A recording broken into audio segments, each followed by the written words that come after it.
And welcome back, ladies and gentlemen, to the Men Who Talk Through Movies podcast, the podcast that was created by a couple of guys who got together and said, you know what? Guys like to get together and do things in common and then talk while we're doing the thing in common. So let's go watch a movie and we'll just talk during the movie because we've all already seen it. So they go to the movie and they start talking through the movie. And then suddenly a bunch of Karens get together and get them permanently banned from that AMC theater. And so they decide, you know what? The Karens cannot win this one. So they decide to do it from home anyways.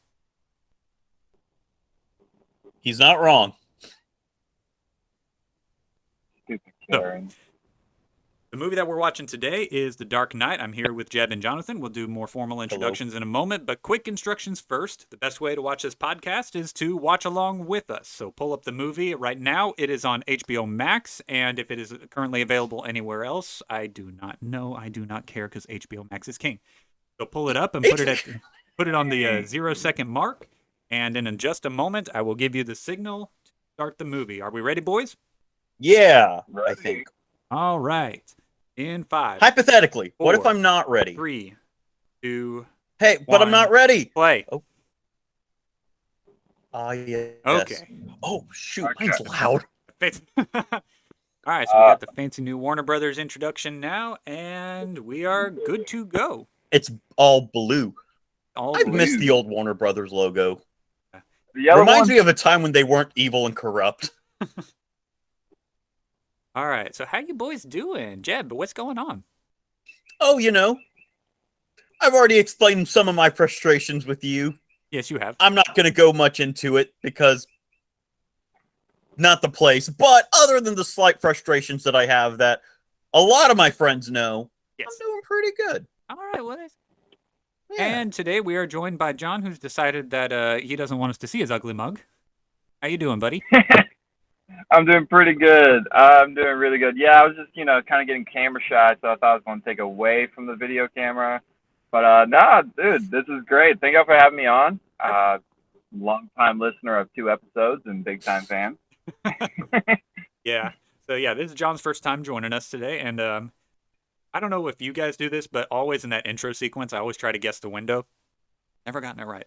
Oh, yeah. You always like, which one's it going to be? Because you can never fully remember. Yeah. I can be honest, I've never done that. I'm just so encapsulated. Because this is my favorite movie, guys. Like, I know I say that a lot about a lot of movies we watch, but, like, this is my favorite movie. Now, I've seen a lot of good movies better than this, but there is something about this movie that, like, I don't know. Something about this movie just... It makes me feel something. Yeah. And I think it's also one of the most culturally relevant movies today. It's just, it's always just been like top of the game. Like this could be applied to any point in history type of film. Yeah. Kudos to Christopher Nolan. Do I want to get into my my comic book fan rant now, or do I save that for later? I mean, you have 2 hours and 29 minutes and 55 seconds. So you can do it now or you can do it later. How about you give me a little snippet, because I'm a big comic book person too. So like, I'm that's my favorite. Yeah, that's my favorite genre as well, Steven. Well, I'll give you the snippet now, and then later, once we're a couple more minutes into the movie, I'll give the more detailed part of it. I think that comic book fans are a little inconsistent with how they judge movies. They are. And it's kind of irritating to me because they love some crap movies, they hate some good movies, and it's just... Anyways, I'll get to that later. I'll get to it later. No, I see where you're coming from, and something that's always bugged me is whenever a new comic comes out, they don't judge that comic. But whenever a movie comes out, they judge the movie really harshly because it's like, oh, that's not what the comic showed. But it's like, it can be a different interpretation. Yeah. So I can definitely see how that can turn into a long rant. So see why we're not going to get too much into it. A good example would be Spider-Man fans. Oh, yes. Yep. Can't we all just agree that Spider-Man is good no matter who the actor is? The movies also, might not. Like, I'll be honest, some of the Andrew Garfield movies, which I still enjoy, aren't the best, but they're still enjoyable. I get that. Can we take a moment, though, and talk about how this person that works at a bank just has a shotgun? It's like the opening like of Saints Row 3. I'll just say that speaks Gotham right there. Yes. But I also just want to pull this guy out, make a bunch of clones of him, and put him in every school ever. Right?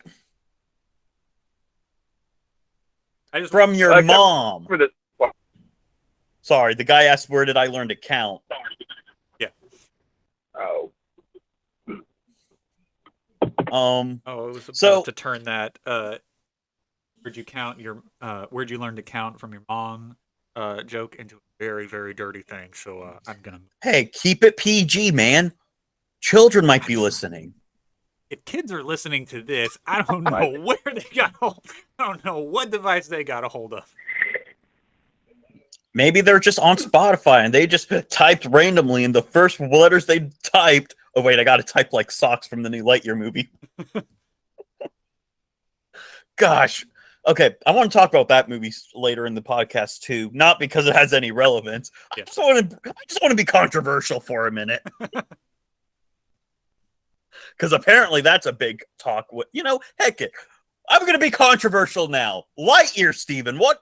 I don't know if you've seen it or plan on seeing it, but just from what the media has covered. No, I do not. You do not? I do not. Why do you not, though, if you don't mind me asking? I don't want to see it because I'm tired of sequels. I'm tired of Pixar. I've gotten to the point I'm sick of Pixar. I think that they've worn out their welcome. Okay, wow. Oh my gosh, can I say I love that reasoning a lot better than everyone else's? You can. Because I also introduce you now to my favorite character, Innocent Amen. Joker. So sorry, dude. I really hate this happened to you. Look, Stranger. I'm going to leave you my business card. If you need anything, you can call my law office and get this taken care of. Also, This scene I never realized this before. Do you know what string, like how he uses string right now? It's attached to his cloak. Like it's actually his suit. I never realized that before. It's his thread. Yeah. I want to say how funny this scene always is to me. Yeah. All right. Gotham must be pretty messed up if a school bus coming out of a bank and a line of school buses is normal. No one still has debris on it. No one questions it.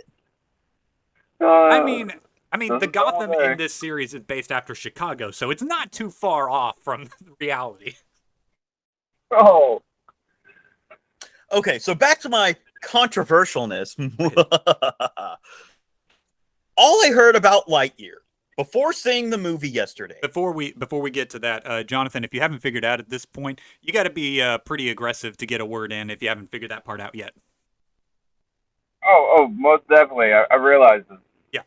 Also, like, just random subjects. It doesn't have to be about the movie. Just anything, really. Literally, like, you can talk about braiding hair, and we wouldn't care. We might make fun of you for it, but... Well, do you do a French braid, the tri-braid? Like, what type of braiding are we doing? The Elsa braid. Ugh. Oh, maybe the Ray braid. Maybe those are ponytails, not braids. Yeah, try again. Yeah, let's start that over there, Jeb. No, I will not. You didn't even use your favorite line of "I've heard it both ways." Dang it! You're right. I'm a failure.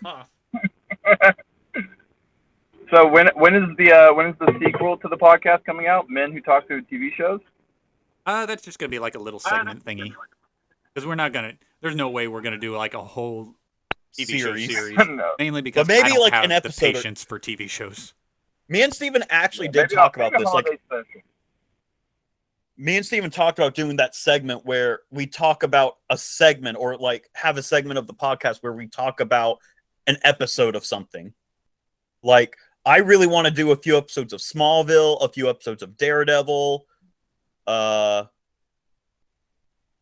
Psych would be great. Avatar. Ooh, we should do Avatar. Ooh, yes. That would be a great one. Maybe, heck, since we're doing this trilogy, the Batman animated series. Ooh. Right? Wait, Batman using guns? Yeah, Batman uses guns. Didn't you know that when he first started? Batman is the biggest. Yes, the Aussies.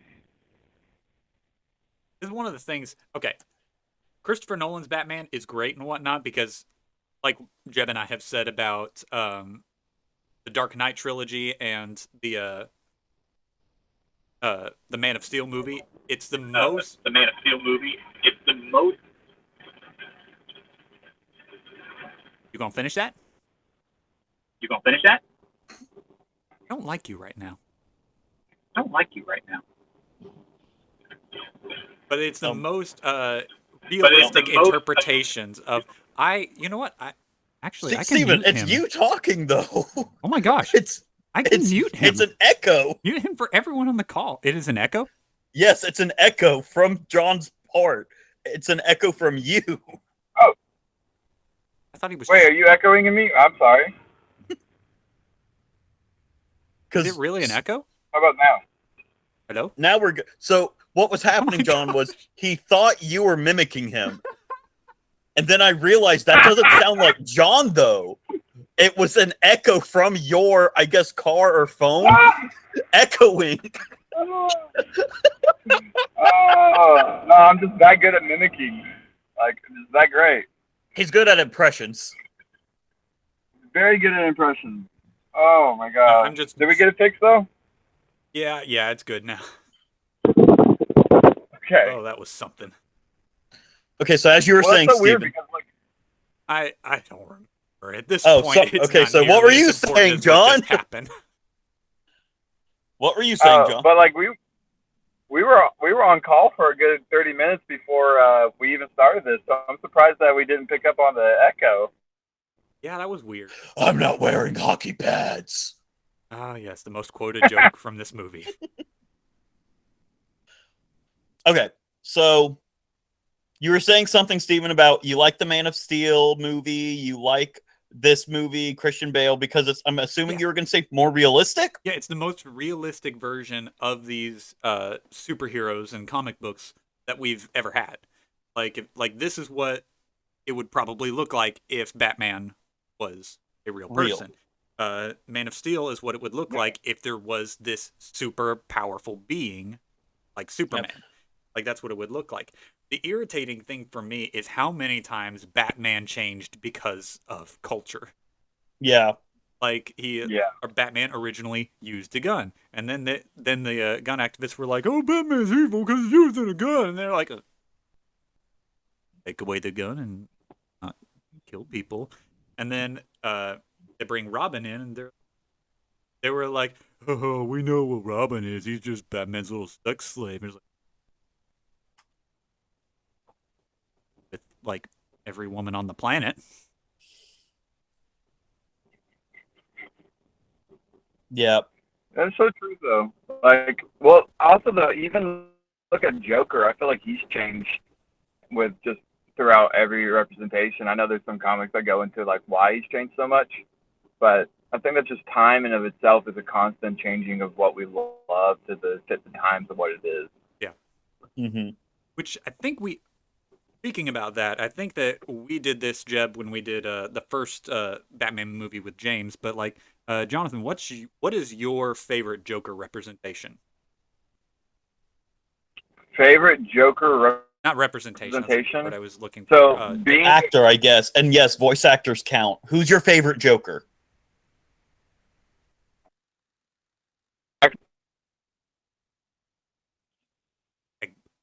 You there? We didn't get that. Did we lose him? Can you hear me? Okay, now we can hear you. I'm not saying anything though. Oh well. Okay, so what's your favorite Joker? The one we're watching. Okay. Oh, that's fair. That's a good one. And like I was gonna say, voice actors count. So if you said Mark Hamill, which is the right answer, that would have been fine. I think that Mark Hamill or Heath Ledger are both correct answers. Correct. The one from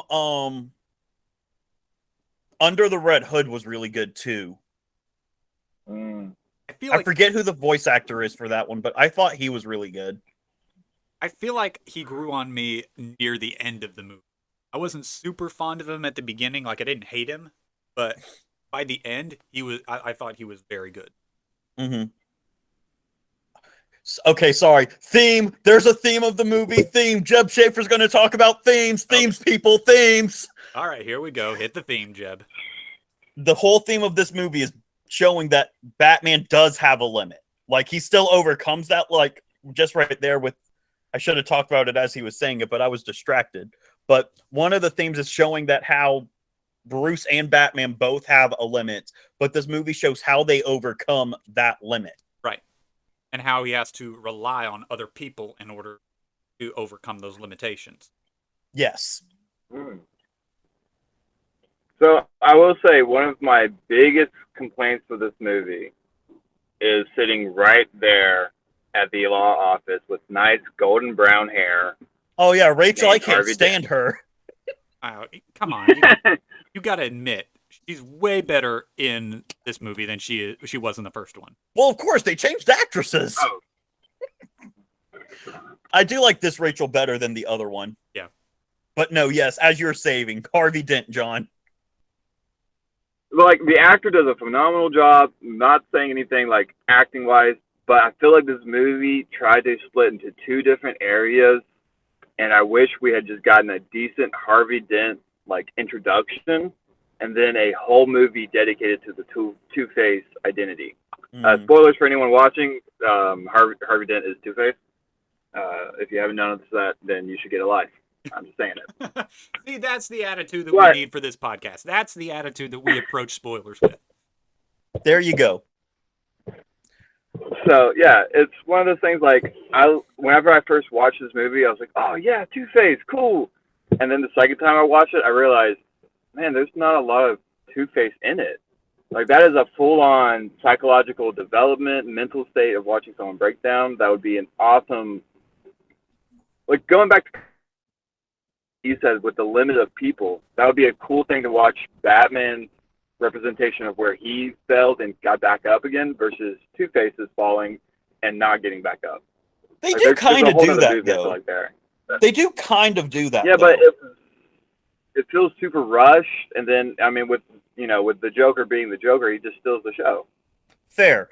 But the reason I like Two-Face being one of the antagonists, though, is because he is, like, the main confrontation at the end isn't Joker and Batman. Like, that's a cool segment. But the main confrontation at the end is Harvey, Gordon, and Batman. Because those are the three. First off, sorry, my you know me, my brain scatters. But first off, this is called The Dark Knight, and a lot of people think it's referring to Batman, but really it's referring to the fall of Harvey Dent. Which I just think that it could have been a different movie, to where we had the movie with the Joker and his setup, and then that just introducing Harvey Dent, and maybe even the converting over to Two-Face slowly, but then getting a whole movie dedicated to that concept and naming that one The Dark Knight. I get that. I feel like there's a lot that could have been left off. Gotcha. I do get that. However, one of the things I do get about Christopher Nolan is he knows how to not overstay his welcome. He knows better than to stretch a character beyond what it's supposed to be. It's one of my I mean, Jeb knows this because we talked about this a lot. One of my big problems with a lot of the Marvel franchises, they make someone like Hawkeye on the same level as Thor. He overstays his welcome. I agree with that. Hawkeye can never, ever, ever, ever in any universe be as powerful or even close to as powerful as Thor. Yeah. So, and one of the things I appreciate about this series is, like, Harvey is one man here, and even though, it's Two-Face is a very short-lived character, he doesn't overstay his welcome. He's not more powerful than he realistically could be. I agree with that. I was a big fan of the way Two-Face was handled in comics and stuff like that. So, feeling like he's kind of lost a lot of his story arc in these movies, maybe a little biased opinion. I mean, I get that. But I can see that. Yeah. Like, I'm not saying that, like, whenever I say that he's the least favorite part of the movie, it doesn't mean that this isn't a good movie. It just means that that's where I was like, that could have been taken a different way. Yeah. Yeah. Also, let's just take a moment to see Bruce Wayne just sleeping in on a meeting. Like, dude, I feel that. I want to sleep in all my meetings too. Me? I own the company. Dude, I'm just kidding. I don't go to meetings. I'm not important enough for meetings. Because honestly, right now I'm working while watching this movie. Are you allowed to say that? Should you say that? Like, I now mean- this is on a podcast. Like, people are going to be like, I mean, I'm checking people don't emails. know. I mean, I'm checking emails. I'm getting stuff taken care of in my at my job. It's not like I'm ignoring it. Look, Jonathan, you knew our previous boss, Amy, right? Yeah.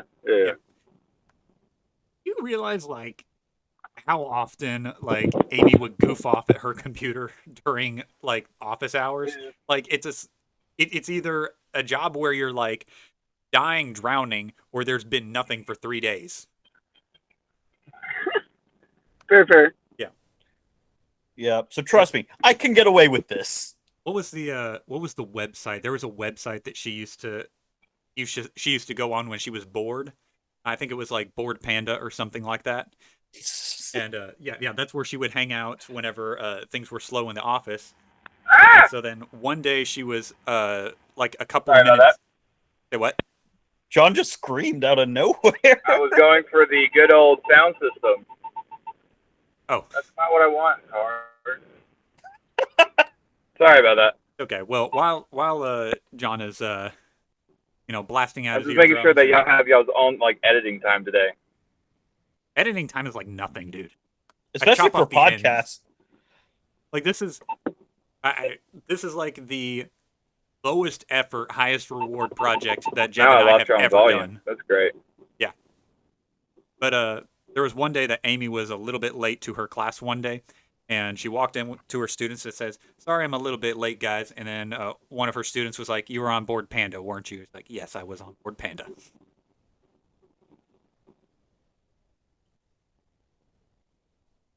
I love the way that this scene plays out because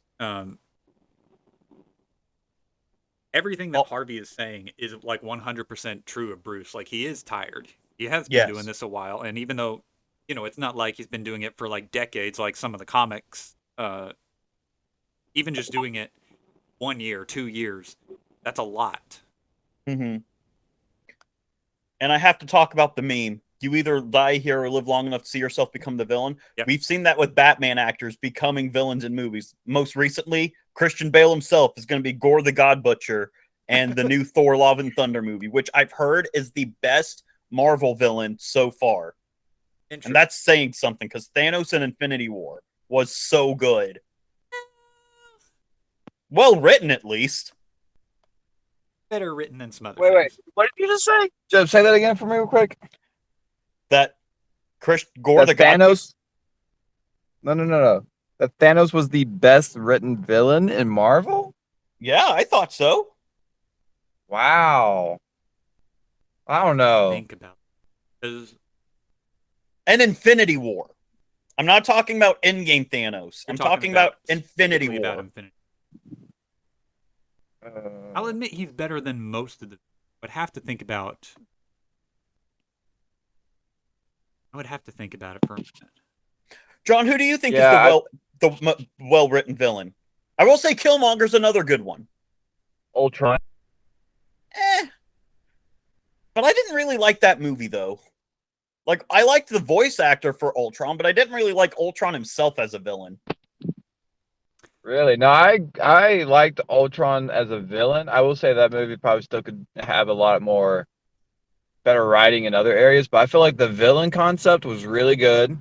I mean, it's machines that eventually get too smart for their own good story that everyone's done. Yeah. But I don't know. I like that concept. And so I feel like that was a really good character write. I mean, it made him question. I think the other one that I would go with is Civil War. Zemo. His Zemo's name a good escaped one. me. Zemo. Yeah, Zemo. I mean, look. that one is an excellent hidden behind the scenes one. Look, it's our boy, Innocent Joker. He's back. I'm your entertainment for tonight, boys. Can I please get a volunteer? I've got a magic trick I'm gonna do. Just one volunteer come up here for a quick moment. Oh, thank you very much, sir. Just kind of like, Wham! oh my gosh. Oh, I'm so sorry. This is not the way the joke goes. what usually happens is I have the person stand here, I slam my hand on the table, the pencil disappears, and then I have them like make sure there's nothing in my sleeve. I'm so sorry about this. I'll find you a new henchman. My apology. This is another one of those scenes like everyone always remembers because you're not expecting it. Yeah.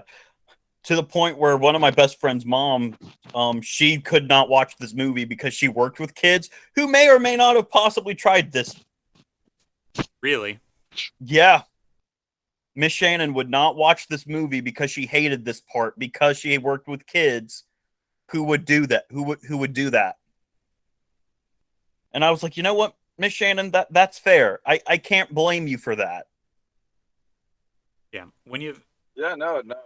As someone that works with kids too, I'm like, I can see a few of them try this, and you have to take the pencil away from them. Yeah. So it just shows you what movies teach your kids. Be careful what you show your kids. Yes. Actually, no, just talk to your kids and tell them why that's not okay. Yeah. Which, can I get back to my controversial statement that I forgot about, but I'm going to bring it. Go for it, Jeb. Go for it, Lightyear. Lightyear. All I heard about it before seeing the movie itself was the controversial same-sex kiss, which, as Christians, wasn't a fan of the kiss itself. But you know what? Because of everyone talking about it, I thought that's what the whole movie was about. When really it was maybe a 0.5-second scene, and it's a blink and you miss it, and you move on. Why am I getting heated about this? Well, for the simple fact is, why are Christians surprised when the world acts like the world? That's true. Like, I'm not saying, like, I get it with people with kids, you know, you don't want to introduce your kids into that, but can I be frank with you guys? I wish my parents talked to me about this when I was a kid, so I wouldn't have been culture shocked in middle school and high school when I started to see that more frequently. Right. Like, my issue with this whole controversy with Lightyear is they're making a big deal out of, I don't want to say nothing because it is a big deal, but you use that as a learning curve.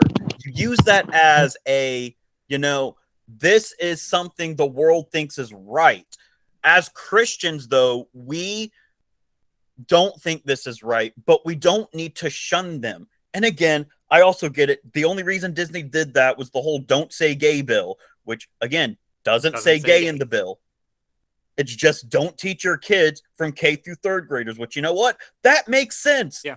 Start having those talks in fourth and fifth graders. So when they become middle schoolers like me, they wouldn't become culture shocked when that happened. Right. And I know where it's coming from with the controversy. Like, I get it. And I agree. Let's not overreact. But I do think that Disney brought this on themselves. I think Disney and Pixar 100% brought this on themselves because, I mean, even you've got CEOs in Disney and Pixar even saying that they're not hiding the fact that they're bringing an LGBT plus agenda. Like, if you're going to say that, you're bringing this on yourself, okay? You want to include this in your movies and just say, like, well, this is a part of some people's life, and we're just going to, you know, we're not going to normalize it, but we're going to show that it happens. Okay, That's one thing. But if you're going to purposely say that you're going to make this into an agenda and that you are going to normalize this, that's a different story. Yes. That is a completely different story, and the fallout is all on you. Even if it's the wrong fallout, it's on you for creating it when it didn't have to be there in the first place. Oh, I agree. And one of the things one of the things me and Steven talk about a whole lot is how to represent homosexual characters. There's a right way to do it. And I've been watching a lot of videos on that because, guys, as you're going to hear me, a Christian, say this, guys, it's the world we live in. I'm sorry. You're not going to escape from it. Right. So instead of making it seem like it is the unforgivable sin and you can't, you know, it's the unforgivable sin and we have to, like, exterminate it, accept that it's part of life. Yeah. And how do you do that? You make good representation in that community. One of my favorite shows, maybe B list tier on my tier list of shows, maybe C, because the later seasons got a little too well into it, but Steven Universe. Okay. Steven Universe is a planet, or has it's heavily LBGTQ. I'm not a fan of that, but you know how they treat it? Like it's normal life. Because you know what? It's the world we live in. I don't have to like that aspect of it, and I don't. But they don't shove it in my face and say, look, we're gay, we're gay, we're gay, we're gay. It's just, yeah, this is life. And I'm like, oh, good for you. I don't agree with it, but you're not shoving it in my face. The later seasons, they do kind of start shoving it in your face a lot more, but the earlier seasons was, this is what it is. Gotcha. Yeah. And I'm like, nice. And again, that's the key. You don't shove it in your face and have to be like, yeah, this is my personality. I'm gay. You do it as a, hey, this is my life and I'm going to live my life. I won't shove it in your face. This is what it is. Don't be surprised when I do something like a gay character is going to do. Because, you know, for what's a good example? Again, I shouldn't try to make examples when I don't know this lifestyle, but yeah. But there's we know times when a character has been, you know, we can say, even though I don't like agree with the lifestyle, this character is well written regardless of that. Yeah. Like, John, do you have any examples? Oh. Let's see. When it comes to that, I mean, I think that there's actually going to like the Legend of Korra even comes to my mind. Like that to me is a representation of a bad write-in.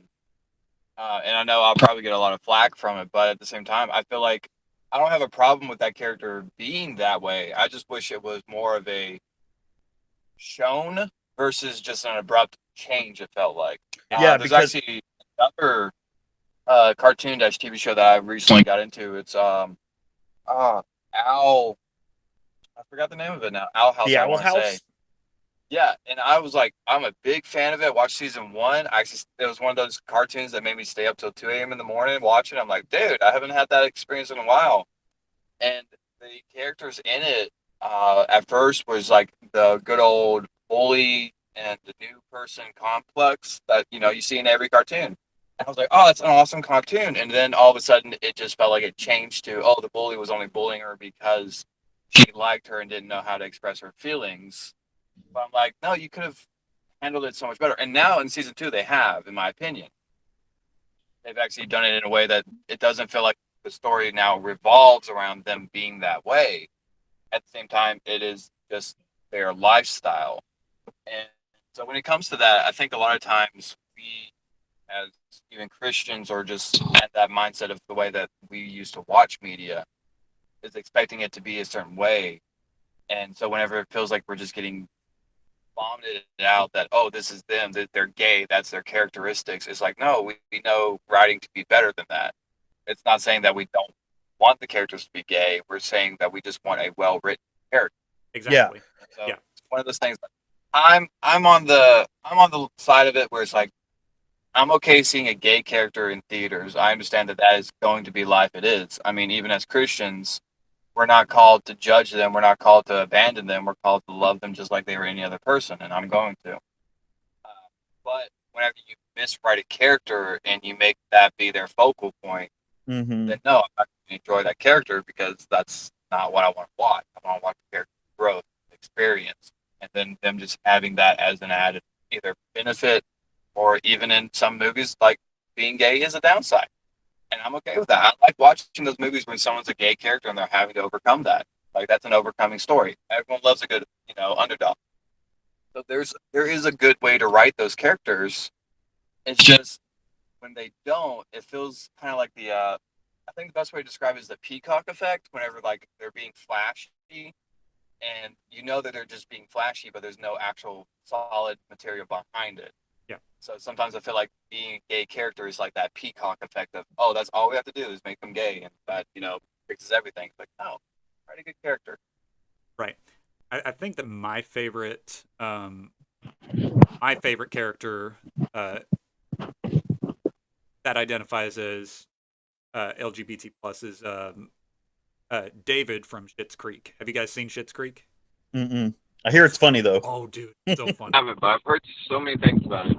Oh, it is like the caviar of dry humor. It's so fun. But what I love about his, like, I've told Brenna, because we're watching it through together, he is my favorite character in the show because he's just so over it. You know, it's a rich family that loses everything, and they end up in this little bitty podunk town, Schitt's Creek, that has nothing.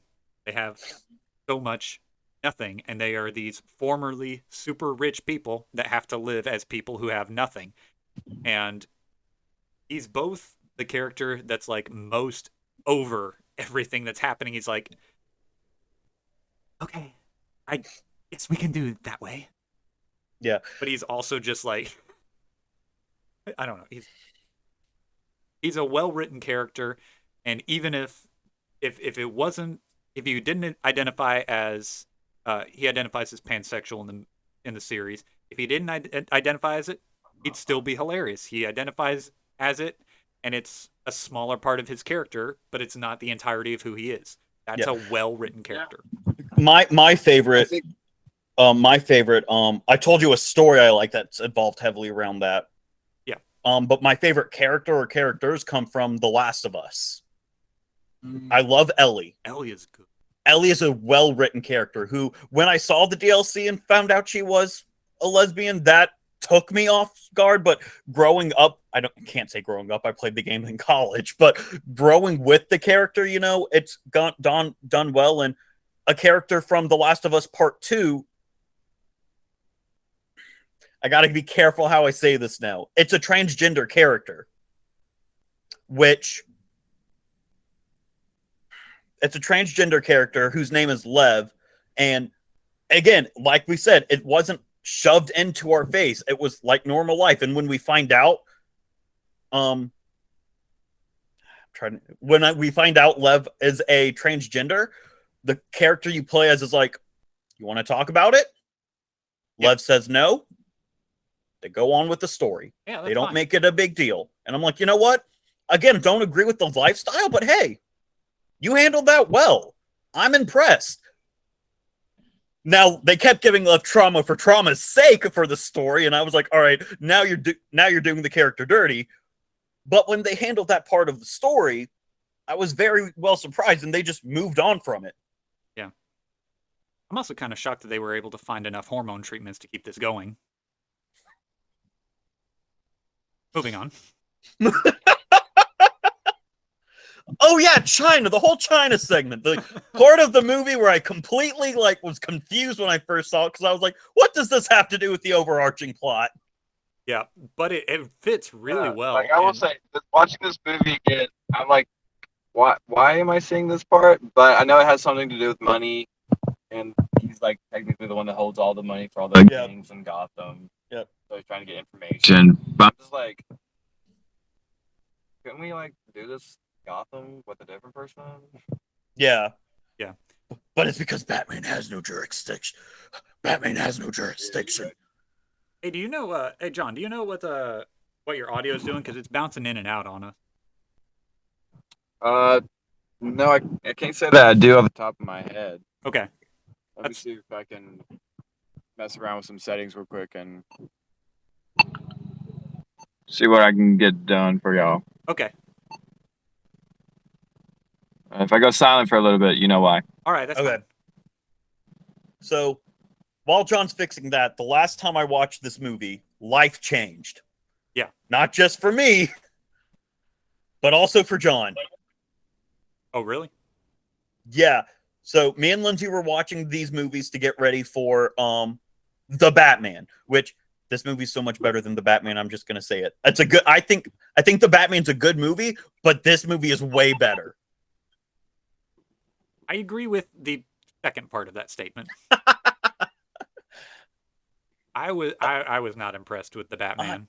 I know. I think I just like The Batman because it's more of a detective movie. I get that. I do get that. And I appreciate that they tried to implement that. I just wish that they did something other than just standing and talking and staring and slow walking. If you couldn't figure the Batman, I fell asleep through it. Like, I hate saying that, but I quite literally fell asleep, woke up halfway through the movie, And the only scene I remember is him jumping off of a building and then getting hit in the face with a concrete wall. Made me laugh, and then I was like, okay, cool, and then fell asleep again to the same movie. Okay, that was the second best part of the movie, so I'm glad you woke up for that. Yeah. No, I remember him getting chased. I'm like, oh, why is he getting chased? And then him like jumping off the building. I'm like, okay, this is Batman. All right. And then him getting hit and me just be like, ah! And then I just fell asleep. Yeah. But so the last time me and John and Lindsay all watched this movie, life changed. Our third roommate, basically that was the last time our other roommate was here. And then John, you got some big news too the next day. I'm not going to share it because it's your information, but I'm going to say you got some big information too. So this. Yep. I just got a new job, and I also just started dating a new girl who I love. And if you're listening to this, I love you, Annie. Oh. But at the same time, it was definitely, it was a good grasp of just being able to have that like memory of a stable before everything kind of like went to changing. So yeah, no, that's true. I didn't think about the fact that was the last. Like that was. I wasn't even thinking that because we were joking about a certain topic, John. What topic were we talking about? Do you mind if I share? Because this is on live, or this is a podcast. Yeah, go ahead. I mean, I'm an open book. Yeah. If you judge me, people listening to this, well, suck it. We were joking about. So for those who don't know, and again, this is John. So that's if he's okay with it, which he clearly. John didn't know his dad. Oh yeah. Yeah, the night we were watching this movie, we made a joke about his dad, not, reaching out, not coming back into his life. The next day, his dad reached out. Oh, yep. Yeah, no, I forgot about that part. Tells you how much information I took from it. Yeah, that's what I was. That's what I was referring to. How did that conversation come up? What were we talking about? I don't know. Yes, because it's the scene with the Joker, and he asks, "Do you know how I got this scar?" Yeah, Rachel, and it's like my dad, and I think I said something about like, well, at least you knew your dad, because anyone listening, I make terrible dad jokes whenever I can. They're quite funny though. It's great. It's the best. But I remember saying that, and then I was like, dude, my dad's probably never going to reach out. And then sure enough, the next day I got a message on Facebook, which is like the weirdest way to reach out. Like, just bizarre in of itself. Of like, hey, I'm your dad. And I'm like, what? You are my dad. You're my dad. Woogie, woogie, woogie, woogie. And then when I was saying that, I was saying our lives changed kind of. I don't want to say for the worst. Oh, hold up. Jump scare. But not that our lives, because I was dating Lindsay. Me and Lindsay just started dating at that point. So I think, because I remember we were going to watch the movie, but then we paused it to talk, and then we talked for like a good hour about that topic. And then again, the next day, one of our roommates, he again, not going to share his personal information, but that's basically when he moved out. And then the thing happened with John, and it was just that was not a fun weekend. Yeah. No, it was not. Me and Lindsay had looking forward. I was talking about the good stuff that happened afterwards. Yeah, no, because that did happen a little bit afterward. But we learned that Jeb is a negative Nelly. Yeah. I'm a positive. I'm getting to the good stuff. Lindsay took me out to go see a movie, and there weren't any movies to go see, so we just both saw Spider-Man: No Way Home again. And she saw me nerd out about stuff I already knew. Oh. So that was her last warning chance. It's like, okay, you know what you're getting into dating this dude, right? This is nerd like 501. Like, we're talking like master's level nerd here. Mm-hmm.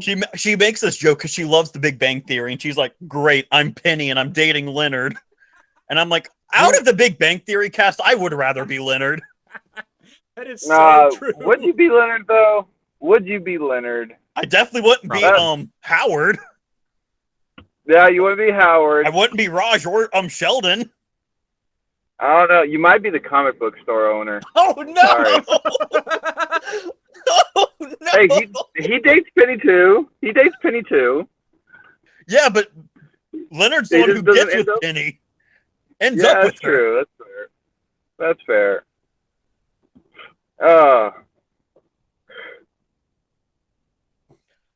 So wait, all right. Just because I want to make sure I'm at the same part, where are y'all at in the movie? So right now we they're are at at Bruce's the penthouse, Yes. and he's having a At the fundraiser penthouse? for Yeah. Harvey. yes, we are at the All right, I'm at. Alfred just handed Harvey a drink. yes, That's we're at where the I'm same at. point. If Cool. there's a Don't ask me slight how I delay, managed to do that. if there's a slight delay, that's okay. I mean, as you can see, we're not really talking about the movie. Not really. Well, hey, that's funny because we were just talking about the scene that's coming up though. So We did. you know, That is true. so yeah, it's great. It's great. It's just Oh, hold full up. on gonna Bruce get has that. to pull out the Powerpuff Girls. Oh my gosh. Oh no, yeah. I do love that. That's how Bruce tries Right. to convince people that he's not Batman. Is like, oh, I go to big events and I have celebrities, but at the same time, how come none of those celebrities go? Yeah, but he leaves us, and then halfway through of them, Right? like, yeah, I feel like this is not a good, secret identity exercise. Like, they'll never catch me if I ditch out on people halfway through the things that I've made agreements with. Later in this scene, we're gonna see What were you saying? exactly that mindset where the big couple, thank God he has a panic room and he just walks out and leaves them to like basically Which is one of 2 sexual scenes in the entire trilogy, by the way. yeah. Gotta appreciate Nolan. Yeah, but for that. also like, if this was my house and I was walking to my panic room, not me being Batman, but just actually being a panic room, and I see 2 people getting it on in my bedroom, heck no, you're not coming to my panic room. That was my bedroom. Go somewhere else. I might have Yes, a brother, I have but I 4 don't other want him to houses. watch those sheets. Exactly. Get your And he's got to take care nastiness of my out of mansion here. already.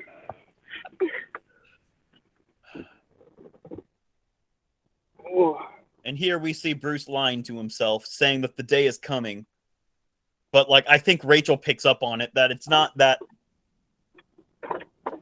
Do you think he was actually looking for that day when the Gotham doesn't need Batman, or do you think, like Rachel says later in the movie, he was lying to himself that it was he doesn't need Batman? I Psychologically, he was lying to himself. He was doing it for the girl. He needs Batman just as much as Gotham needs it. Like that is his way of escaping trauma.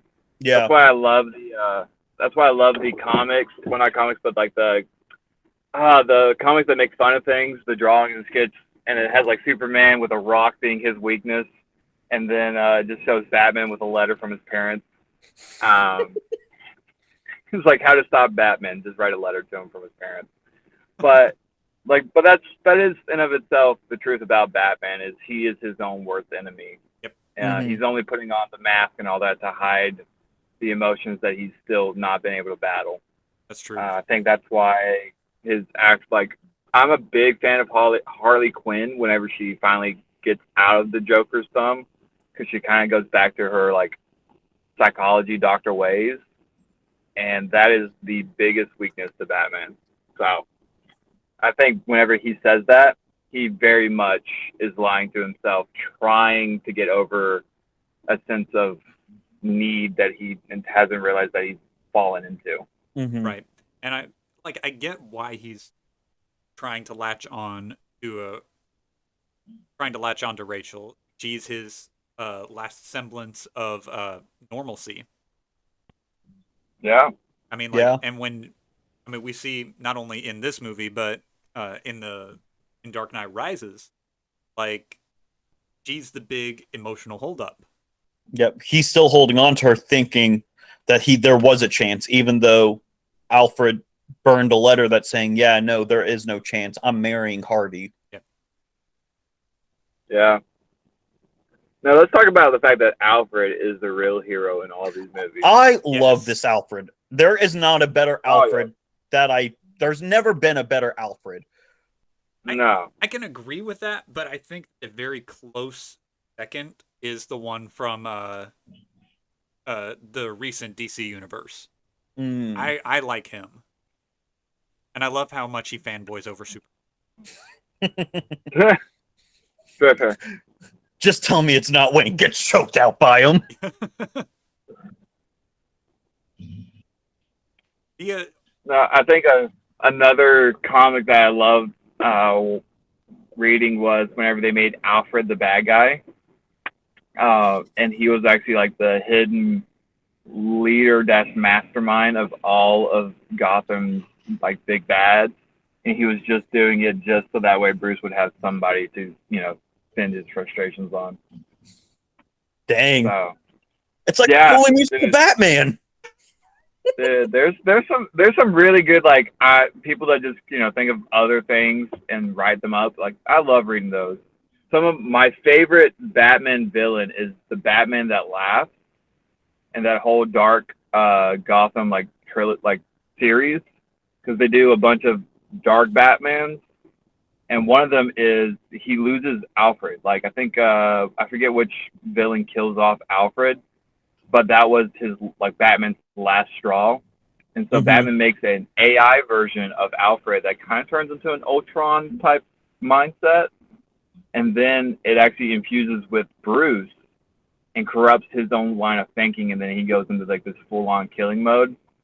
And so basically he becomes the like dark cyborg in a way. If you ever get a chance, you should go just look up the Batman Who Laughs, and there will be a whole entire genre dedicated to other types of Batmans like that.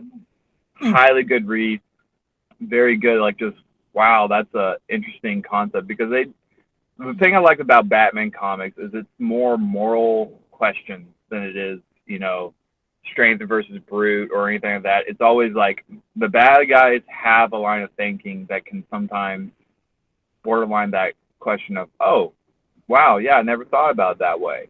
Right. And I've always enjoyed that. Like Poison Ivy. I mean, she's quite literally someone that wants to keep the world green. She's just kind of taking it too far to the extreme. That's one of the biggest things about Batman. Like, I think there are some times and sections throughout Batman's history that he's okay, but I think that the overwhelming majority of the time, the star of the Batman series is the villains. Yes. The villains are almost the best.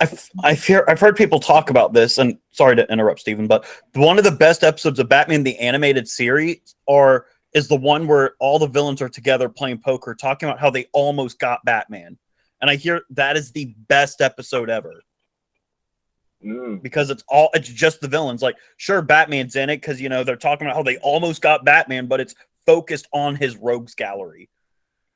Yeah, no, I can see that. I like that. I would like that.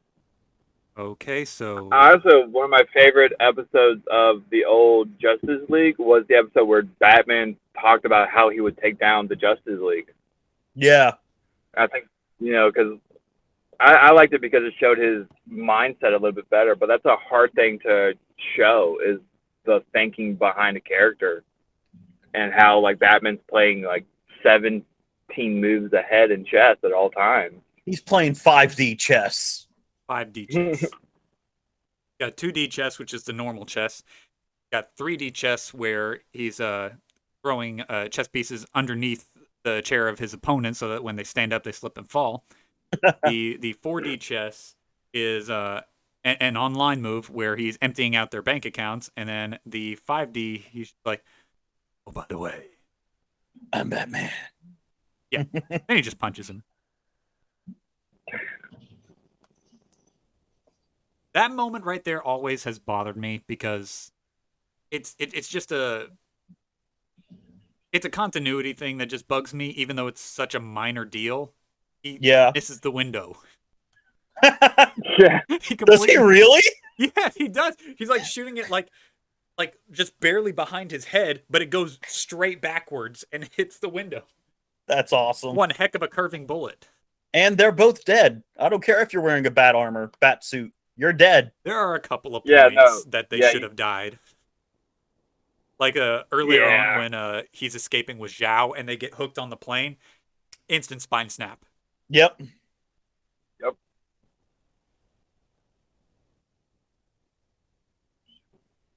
Or one really, really expensive bungee cable. But that's that suspension of belief. You got to have some of it in all movies. Yeah. If you don't, then there's not going to be any fun. Right.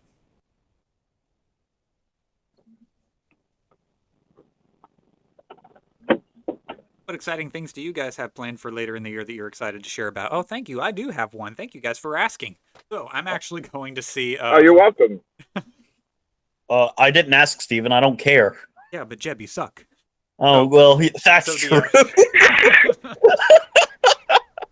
I'm the worst. Yay! Jeb, no, Barbara's the worst. Barbara's the Barbara worst. is the Frick worst. Barbara. Yeah. You Barbara. right. So, And any Barbara's listening to this, you. we didn't hear that entirely, so we're gonna fill in the blanks for what you guys didn't hear. We 100% meant it. You can log out now and unsubscribe. Yeah, frick Barbara. Barbara's Barbara. the worst. Yeah. You right. But anyways, my wife, love So, you, bye, Steven, what are you doing? What are you doing the rest of this year? So my wife has just bought me an early birthday present. She has bought me tickets to go see my top two favorite comedians, Steven Crowder and Dave Landau. Hey, Hey. so excited!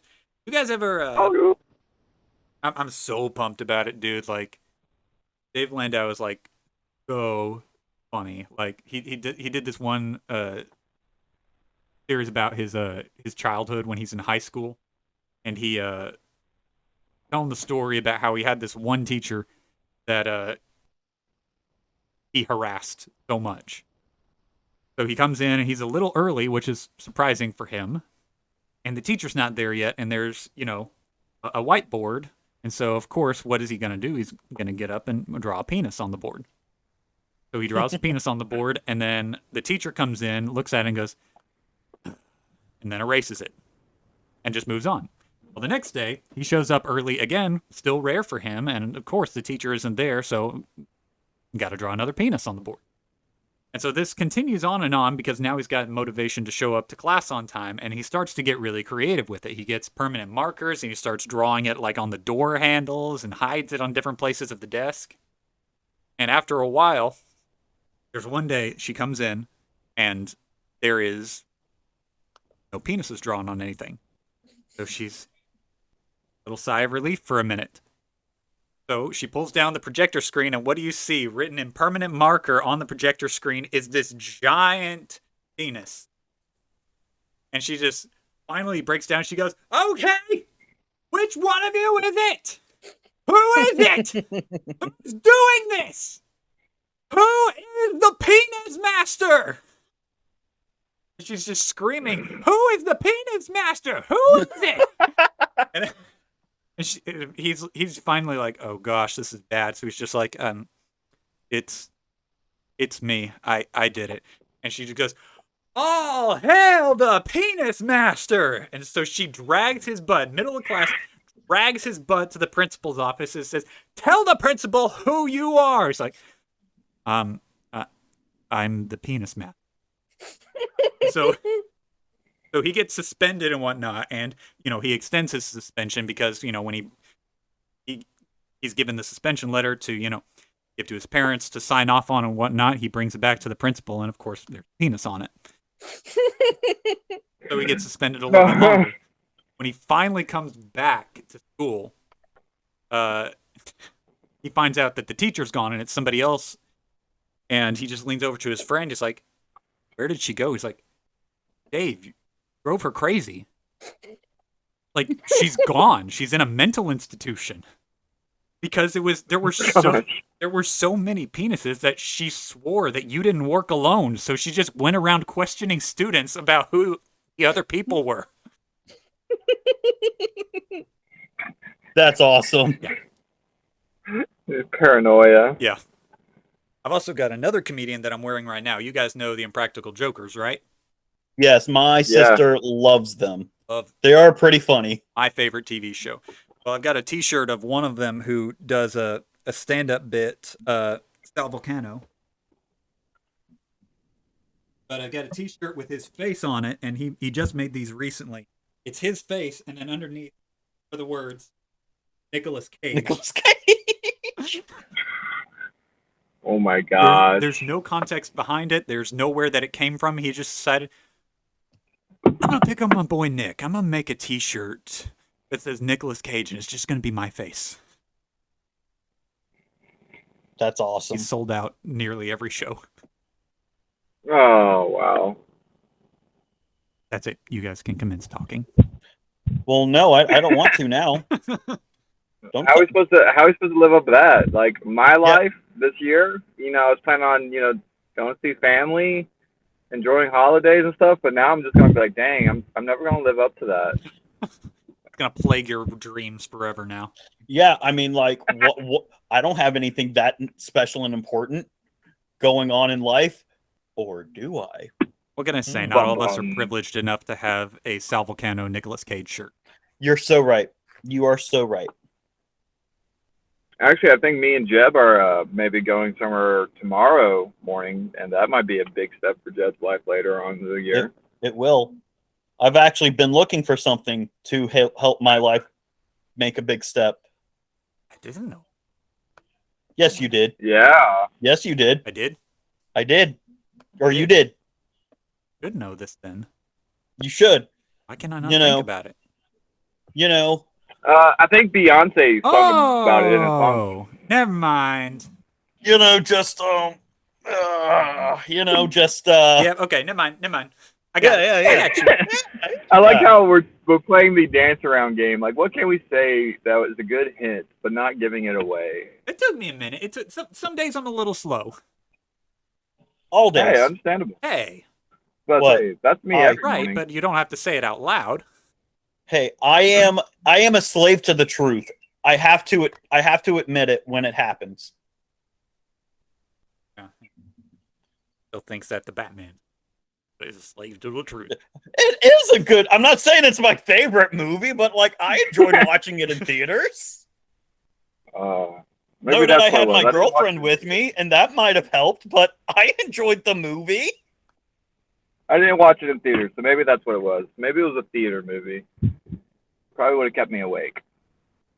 I did appreciate, and I can't remember if I mentioned this before on the podcast, but my favorite scene is near the end with the flood, and you see him with the flare leading the people out.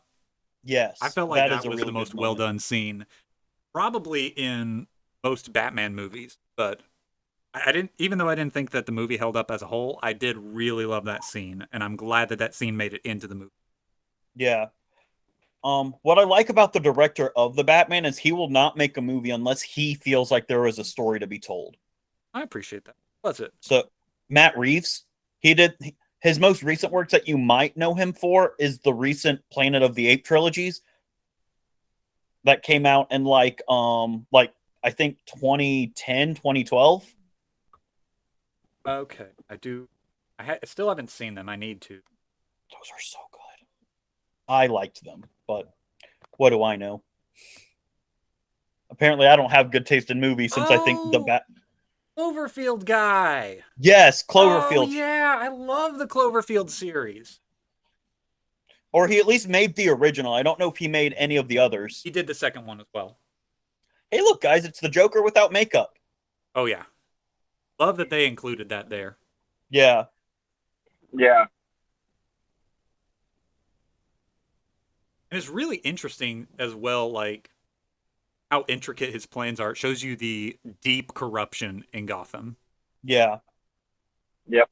But I think that's what makes Harvey's character so important here, and why his stance against evil is so critical.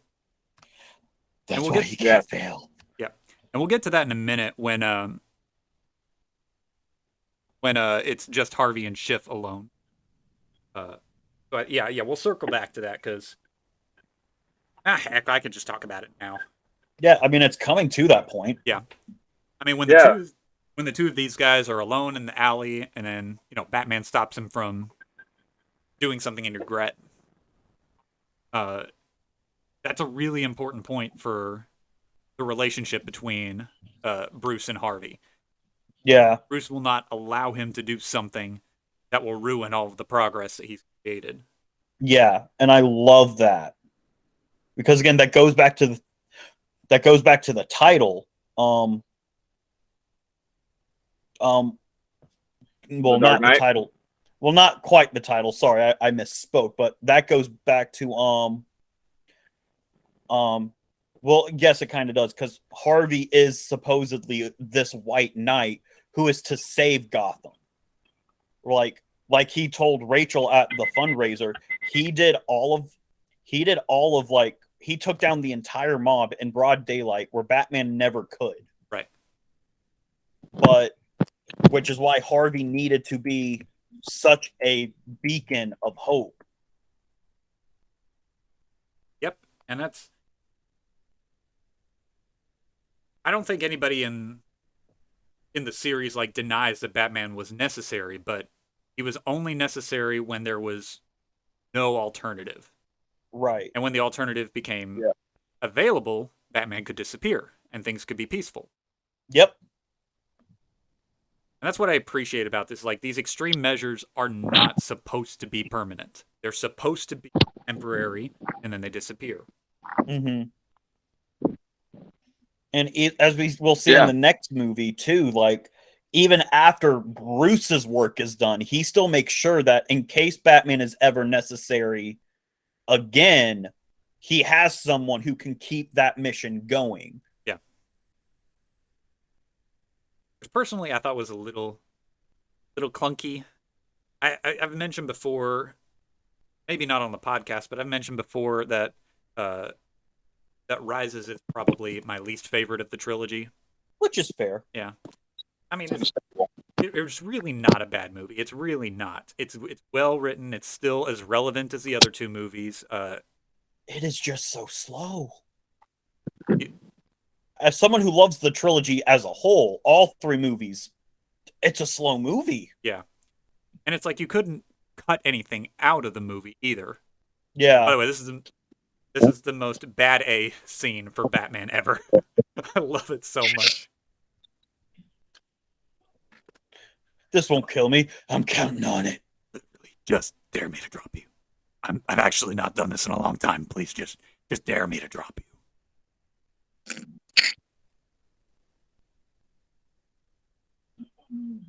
And Maroni, honestly, I think that Maroni was probably one of the most like well-written characters into this series. Like, he's menacing and he's important to the events that happen, but he doesn't take over. He's so appropriately written. Going back to my point earlier, he doesn't overstay his welcome. Yeah. Just strong enough and just present enough to fulfill his role. And can we talk about how Nolan is able to masterfully do that with his villains? Like, Spider-Man struggles with it. If any Spider-Man movie, looking at you, Spider-Man 3 and The Amazing Spider-Man 2, which are movies I both enjoy. Amazing Spider-Man 2, not as much. It is a little clunky at some points with how much it has going on, especially, 3 villains. But like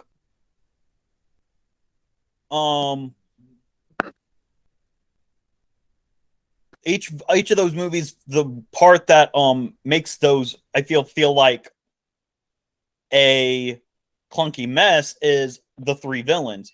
Each Nolan movie has about 3 villains. The mob, the main superhero villain, and then a secondary one. For example, and we'll look at this one. There's Maroni.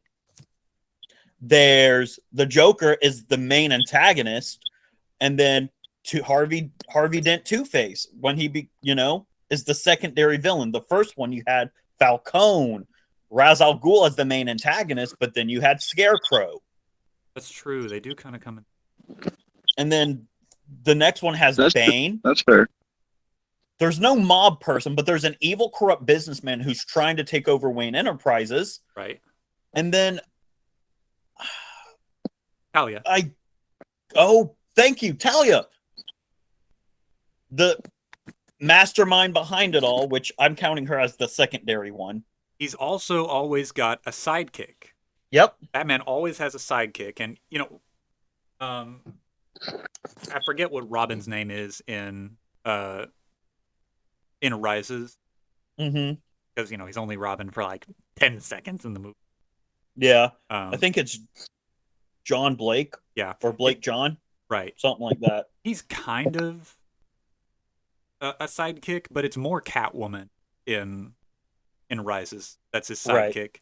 And then this one, you've got Harvey Dent. That's kind of his sidekick. And the first one is Rachel. Here, you guys keep it going for just a minute. Yes. Oh. So as you see, guys, hello. This is now my podcast. I've taken over. As you can see, this deep meaning conversation. Bruce is telling Rachel that he means what he says about giving up Batman. But as we discussed earlier, he's lying to himself No. because Rachel's already made the decision to marry Harvey. And as you will see, this will play into the to the mindset of Bruce throughout the rest of the series when, spoiler alert, she dies. And you see, Wait, she dies? dun, dun, She dies in this movie? yeah. And you see, Oh. and see here he's actually giving up the Batman name so he can do what needs to be done so people can stop dying. Oh, actually, Steven needs to So, hurry back. actually, Jeb, question for you. What do you think is going through Alfred's mind right now? We're as actually Bruce's as Bruce's What were you butler. about to say? Oh, Well, as his butler and friend, because let's be honest, Alfred in a way is Bruce's dad. yeah. Like he raised the guy, he's his best friend, all that stuff. And so like right now he actually is thinking that Bruce might be giving it up. Yes. I honestly think that he's probably thinking, I don't want you to do this, but I'm proud that you are willing to make the sacrifice. And that's what I'm doing. That's what I think. Because again, he's having to make the sacrifice of not giving up, but I feel like since he's helped raise him, he is proud because your son, your surrogate son, is making the decision to sacrifice himself to save others. And I think any father or surrogate father would be proud of that. Yeah. And then for the big reveal scene. Yep. Dun Yep. dun dun. You see Harvey here is seeing the reaction of the people and trying to calm them down and be like, guys, we can't give in to the demands of terrorists. This isn't right. We can't do that. And all the people are like, rah, rah, rah, rah, rah, as people do, because we live in this society. People will rah, rah, rah. Here's a Christian studies question for you. I always see this kind of as the time whenever Jesus is put up front of the crowd and they say, do you want Jesus or Barabbas? Oh yeah, I don't know. I get very similar vibes. Oh, that's good. I never even thought about that. Give away Batman, the savior, just because we're scared of some threats. But yet they choose to give up Batman. But the night is darkest just before the dawn. John, I never thought about that. That's a cool parallel. Oh, you're back. This is now mine and Jeb's show, so you can. This is our show. Well, that's okay because I accidentally had myself muted on the recording, so whatever I was saying wouldn't have mattered anyway. Oh, I see. Wait, I see. For the whole show? Yep, the whole show. Not the whole show. He was muted. Just for that moment. All right, so we were going to wrap up right before the press conference, but I had to step out for a minute. So let's wrap up once Harvey goes into the paddy wagon. Okay. That'll give us a good halfway point where we can pick up in a minute. So what did you think about the parallel that I just mentioned?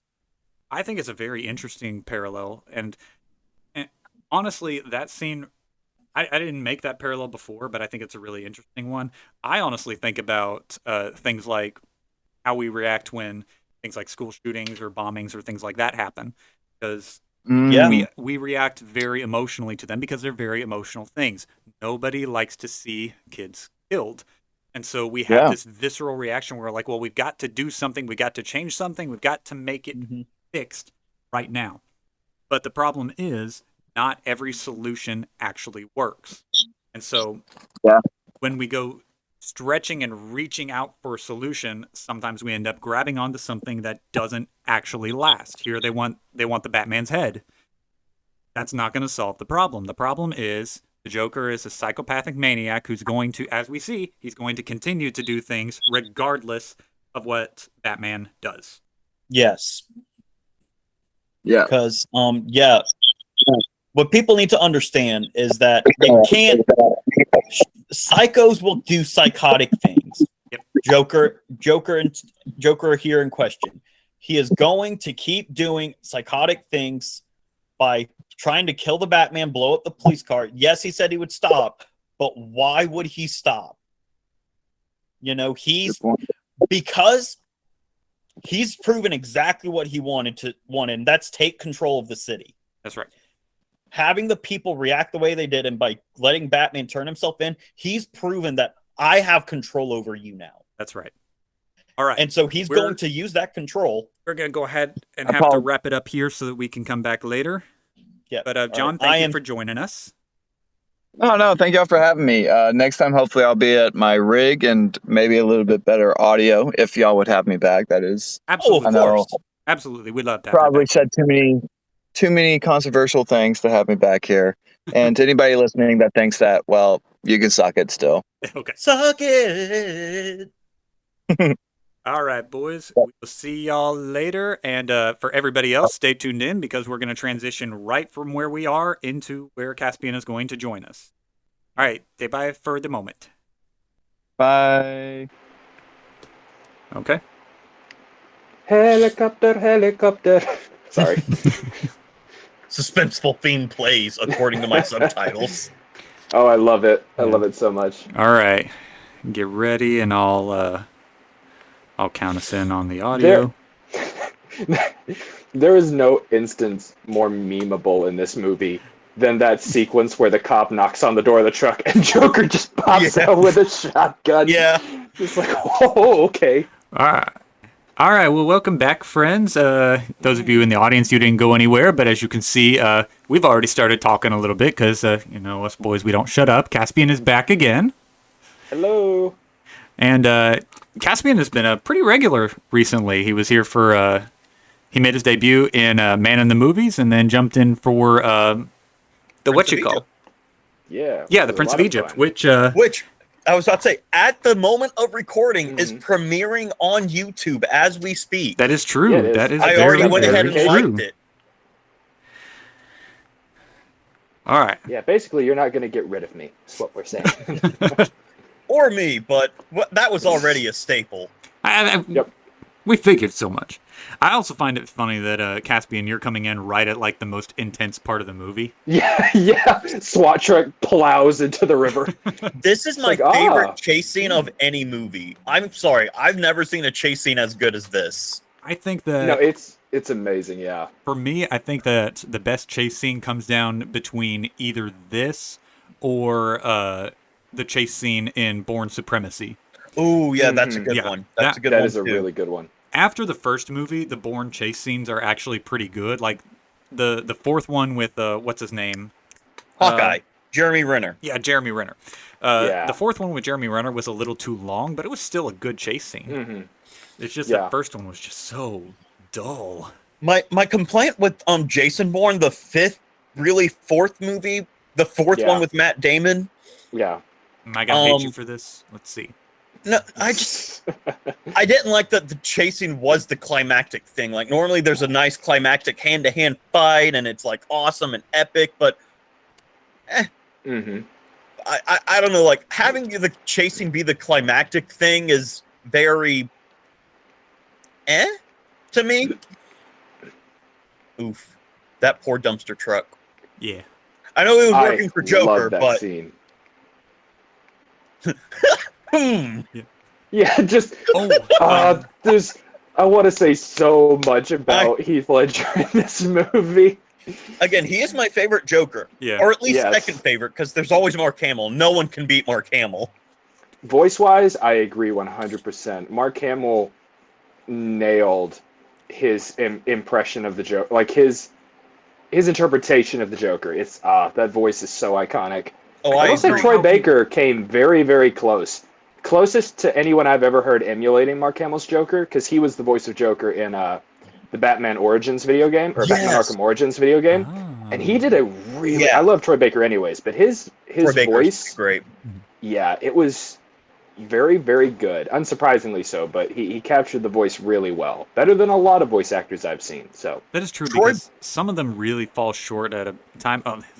That's one of those continuity errors that I can't stand. Mhm. It's obviously falling upside Yeah. down and then it's upright. yeah. But anyways, Troy Baker is one of the few people who is able to voice both the Joker and Batman, because he did Batman in the Telltale series. oh yeah, Oh yeah, he did. Yeah, he did. I forgot about that, but So yep. he is the one person who is able to do both voices at one Mhm. point in his career, Yep.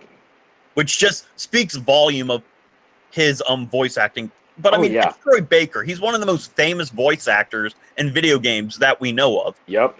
Currently, I'm playing through Uncharted 4, and he does the voice of, spoiler alert, Nathan Drake's brother, which isn't really a spoiler if they now have him in a movie and a video game. Yeah. yeah. Because normally it was a big moment in the games because you never saw his brother up until the 4th game. But now that Mhm. he has a movie that also introduced him, it's like, Yeah. is it really a spoiler Like, now? He's well. canon. Yep. Oh, Yeah, it the is. Bat bike. And his I love the Bat bike. Just the kind of goofy but really cool way that it comes out of the Batmobile. I was like, all right, that's cool. Yeah, and it's not the most unreasonable thing. Like, it would be more unreasonable if it was just like one tire on one side was the front tire, back tire. Like, Yeah. I don't know. It felt like it worked well enough Mm-hmm. that you could suspend the belief of the unrealistic parts. Yeah. Yeah. And this was definitely one of the coolest moments, I think, the helicopter going down. Yeah. Because, like, one of the things I like that this movie does really well is shows the level of planning and preparation the Joker has. Yes. Because that's the thing. The Joker has a genius level intellect when it comes to tactics and planning. Right. Mhm. Because that's part of the reason why he's able to get away with doing so much in Gotham, is because he actually does know how to plan this stuff out, even despite the fact that he's absolutely insane. And this movie plays that up really well. Yeah. Yes. But he's And I like a staple for each Joker because Mhm. one of my Batman one time I was binging this movie, I was also watching Gotham. Yeah. So a staple of the Joker character, even in Gotham, is he doesn't just want chaos, he wants to prove that everyone is as crazy as he is. yes. Yeah, is like him. It just Joker, takes one bad day. Yeah, this movie shows the cruise ship scenes or the boat scenes Yep. where they're leaving. In Gotham, it's Joker.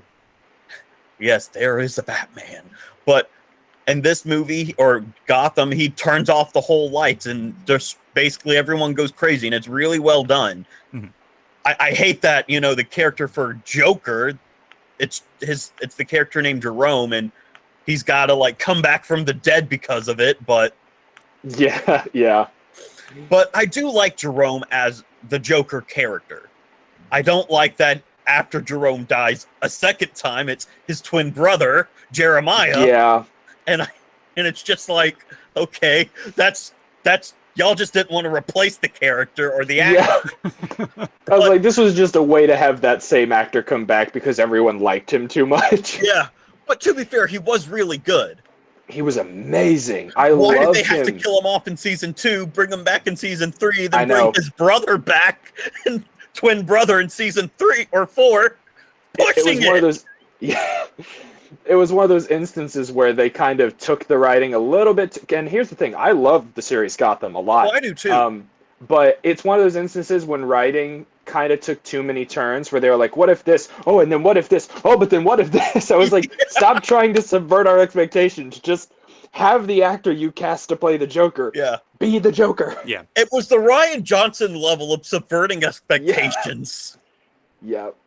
It's like, It's a problem I think Hollywood has had for a while where they're too wrapped up in like shocking the audience. Well, because they know that people like plot twists. I mean, oh, hold up.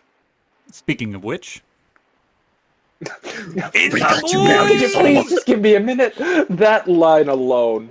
So when I first showed this to my dad back in like 2008, 2009, whenever it came on DVD, Yeah. Harvey dies as we see. And, Yeah. my dad was all like, Harvey or Gordon can't die. He becomes commissioner. And I'm like, Dad, this isn't the comics. Yeah. They're Yeah. obviously doing different things. He's Yep. clearly dead. He's obviously not going to become commissioner. To which my dad was like, yeah, you're right. And I watching my face in the camera. That's exactly how my dad would do it. Yeah, Mhm. you're right, Jeb. I just can't. You're right. Maybe they're doing something different. To which that happens. He looks at me and he's like, all right, you got me once. That's the one time you're going to BS me. All right. So, Caspian, Yes. you've seen Smallville, right? Actually, funny enough, I have never watched Smallville. I've seen Okay. one or You two really should. episodes here or there, Okay. but I've never watched the series. Okay, but you know the story of Superman well enough that Oh, you yeah. Okay, so you can tell when somebody's BSing about Superman, right? Yeah, absolutely. Yeah. Oh, Okay, so here's the thing.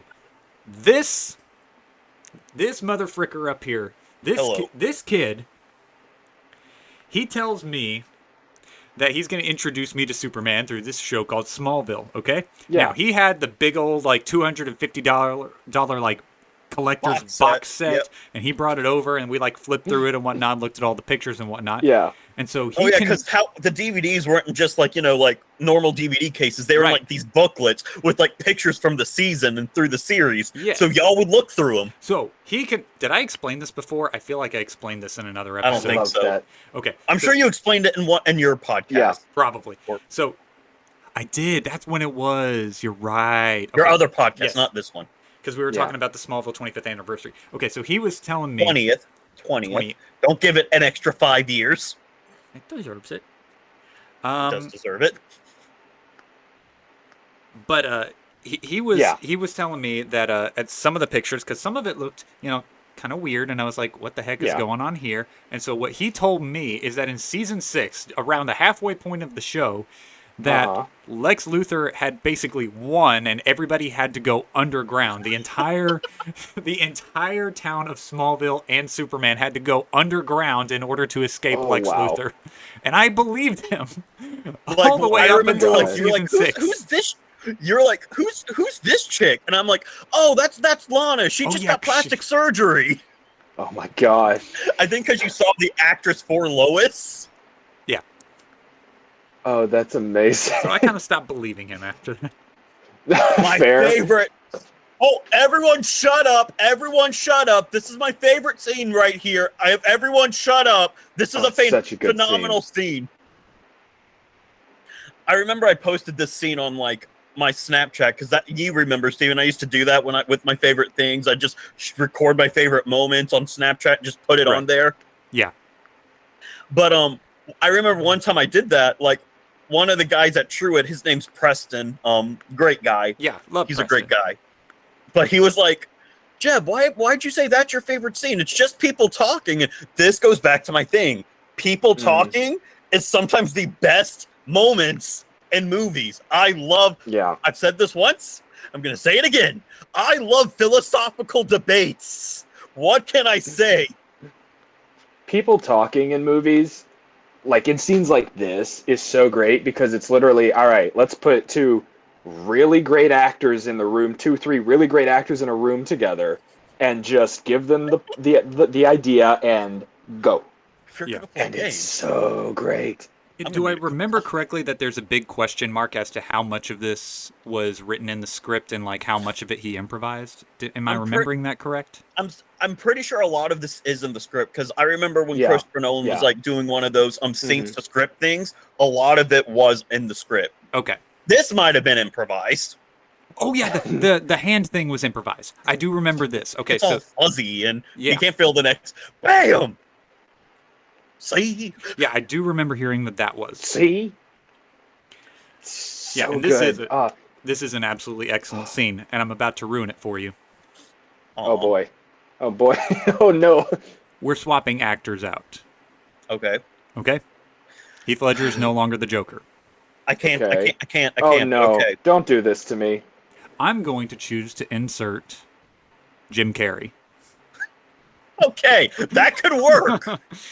That could You're work. not the first person to say that to me too, is the great thing about that. Because like, because Jim Carrey has the same like Jim Carrey playing the Riddler in that one Batman movie. What is it, Batman and Robin or Batman Forever, whichever one it Batman was. Forever, because it wasn't the Okay. worst one.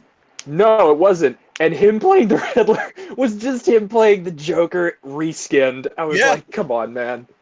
Yeah. You weren't willing to commit 100%, but okay. Speaking of someone playing a character reskin, Batman versus Superman, people didn't like Jesse Eisenberg's portrayal of Lex Luthor, and everyone kept saying, "Oh, he's just doing the Joker," and I'm like, "No, he's not. Not really. He's just being a really smart maniac." And he's also not playing Lex Luthor. He's playing Alexander Luthor. Two very different characters in the comic books, but have what you will. Yeah. And think about it. We were just talking a little bit ago because Caspian, like us, also loves Man of Steel. And but does he like Batman v Superman? Who does he? I do, yes. Okay, good. Oh, you are a man of good company right now. You are a man of taste. Here's the thing. Let's just end the rest of the podcast, and it's just going to be the three of us from now on. That's it. It's just going to be the three thing. of us. Is it a perfect movie? By no means. No. Is it an enjoyable movie? And do we get some great, kind of character building? And because again, both Bruce and Clark in that movie are very human, and yes, they're different takes on the characters, but it works as a whole. Because the Batman v Superman concept is not original to that movie. That's happened in the comic books before. Right, and how else would you make that work? Other than by either doing what they did in that movie, or by making one of them the actual villain. And it worked better in the movie for the story they were trying to tell. And I like it. Is the movie a bit too long? Yes. Is there a bit too much happening? Yes. Is it a fun, good movie with those actors? I think so. Yeah, I think so. A lot of people were just mad because, Clark dies at the end. He didn't earn his death. Yeah. Excuse me? I was like, what? What do you mean he didn't earn it? You mean 2 full movies with this character wasn't enough to earn a death? The entire arc, and people miss this because they're too busy not liking the movies, but people miss the entire arc of Clark's storyline being, I have superpowers, what should I do with this? My dad didn't really want me to do anything with it because he thought the world wouldn't accept me until, they were ready to, and he didn't know if the world would ever be ready to. And so now he's struggling with those same philosophical ideas because his dad, who raised him, kind of instilled those ideas in him. So he's battling this whole time with, am I Earth's hero? Do I want to expose myself like that? Do I fight for the people of the planet that raised me? And the whole story is him conflicted and dealing with that. And then finally, in Batman v Superman, you get that moment of Clark being willing to finally accept that, okay, I am this world's hero. And I do what I do to protect the people of this planet. And him dying in that instance is him reaching that catharsis. And then we get to see him in the Justice League movie. Spoiler alert, I guess. But Zack Snyder's Justice League. We don't talk about the Justice League. Yes, no. We don't talk about the Whedon cut. We don't talk about Whedon anymore at all. No, we don't. But then you get him coming back and getting to be the hero that he was ready to be for the world. Anyways, I love Henry Cavill, and I love Superman's story arc in those movies. I just made a connection. The way that the hero functions in the DC trilogy is the Snyder same, trilogy. In the Snyder yes. Snyder trilogy. The way that it functions in the Snyder trilogy with Superman is the same way that Batman functions in this trilogy. So he's introduced, and he's opposed by the higher ups, but the people generally have a positive feeling towards him. Mm-hmm. In the next film, the people and the government are against him. Mm-hmm. And then in the third movie, the hero has to be resurrected in order to stop a force that could not be stopped without him. There you go. Yeah. So why he's is the hero the world needs? Yeah. If you don't like the movie, fine. I'm not going to say you're wrong for not liking it. But do not say it is objectively, right? Yeah, you're right. I always get objectively and subjectively. Do not say it's objectively bad because there were things, because the whole movie was done wrong. It wasn't. There were great moments. Well, Well, I Yeah. say that the whole Batman v Superman, which to be fair, the V Mhm. is not versus, so the whole movie wasn't about them fighting. It was like a court battle. Yeah. Mhm. Yeah. Two ideologies. Which, yes, yeah. the whole Martha thing, memeable. I'm sorry. Yeah, Yeah, Why did yeah. you say that name? But- Yeah, I'm sorry. That whole thing, I was like, all right. I get that Bruce is like 20 years on into this whole thing, but it's like, maybe we should ease up a little bit. But at the same time, it's at that moment Bruce realized I'm becoming the same killer that killed my Yeah. parents. Mhm. And it's Yeah, he's beautifully becoming done like when he the realizes Joker. that. Yeah, I think it's him realizing that he's becoming like the Joker. He's starting to realize, oh, I'm starting to lose my mind a little bit, being mired in all of the darkness and all of the deceit and all of the like violence that I have fought against for 2 decades now. Yeah. And it's starting to take a toll on me. And people are like, that's not Batman. I'm like, really? Because Are I feel like, Are you sure? again, Yeah, 'cause, movies like, are an interpretation, but like you're allowed to think that in some universe, because yes, there are comic book stories based entirely around this idea, Mhm. where Bruce Wayne loses his mind. Yeah, and I mean, I think that those people oftentimes forget that in that universe, Batman has already faced this villain and lost to him Yep. many times. The Bat Who Laughs storyline is an amazing comic book run for that reason. What was the name of it? The Bat The Bat Who Laughs. It is John mentioned it earlier in this He episode did. too. That's right. That's right.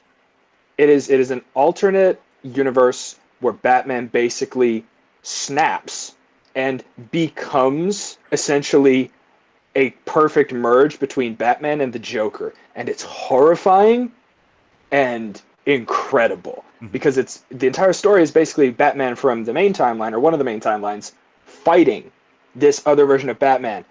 I'm not going to spoil the story because it's so well worth going and either reading or listening to like an entire actual in-depth telling of the story, but it's one of my favorite concepts ever because can you imagine a Batman who is so unhinged that he becomes a villain? That is one of the most dangerous, because people talk about, they're like, oh, how could Batman defeat the Justice League? Well, we have a Justice League episode that shows how Batman would defeat the Justice League. He literally has backup contingencies for how to kill all of them. Yeah. In case. Doom, which was they another become- good storyline. Yes, very much so. But like, it's such a good story. Anyways, but yeah, in Batman v Superman, you get a kind of a glimpse of that, where Batman's kind of, a little bit nutso, because he's been doing this for 20 years. And yeah, I love it. It also has one of the best Batman fight scenes up until the Matt Reeves Batman movie. That's Anyway. true. And All right. sorry. So this moment right here where Rachel dies. Okay.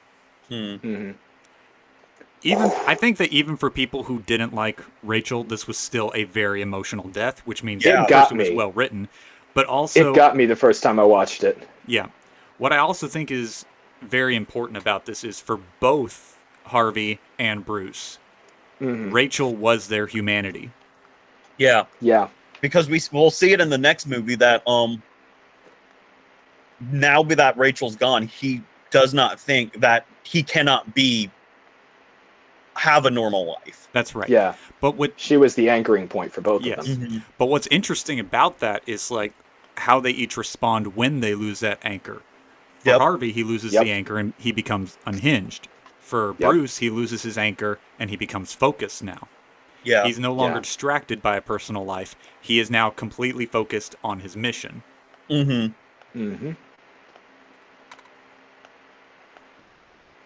But Jeb, I think you were going to make a comment earlier. I don't want Yes. to refute. One last thing I'm going to make about Batman, because I can go on about why people don't. Because I'm on Twitter. That shot, though. Yes. Sorry, continue. This shot. I can go on. I'm on Twitter, and I'm following the Restore the Snyderverse, which Warner Brothers finally is releasing it on digital. So I think with new leadership, they're finally realizing, oh, we messed up by replacing Zack Snyder. Yep. But what I like about Batman and Batman v Superman is that's with the Snyder cut, his story of redemption. Like in Batman v Superman, he's a man with rage. By the end of the movie, he realized he messes up. And then in the Zack Snyder's Justice League, Zack Snyder's, not the Justice League, that came out in 2016, the 4-hour cut that you can find on HBO Max and buy digitally. Yep.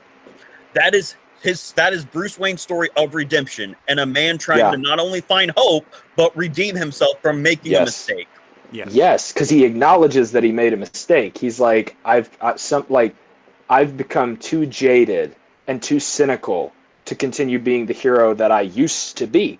I have to do something to make this right. Because again, he acknowledges Clark is the hero the world needs. Batman was the hero Gotham needed. He was a better option in a bad world. And Superman is the ideal option in a bad world. And he recognizes that. He was like, he's a symbol of hope. The Batman is a symbol of fear. Yep. The world needs the symbol of hope. And it's better for everyone's story, really, in the Schneider cut.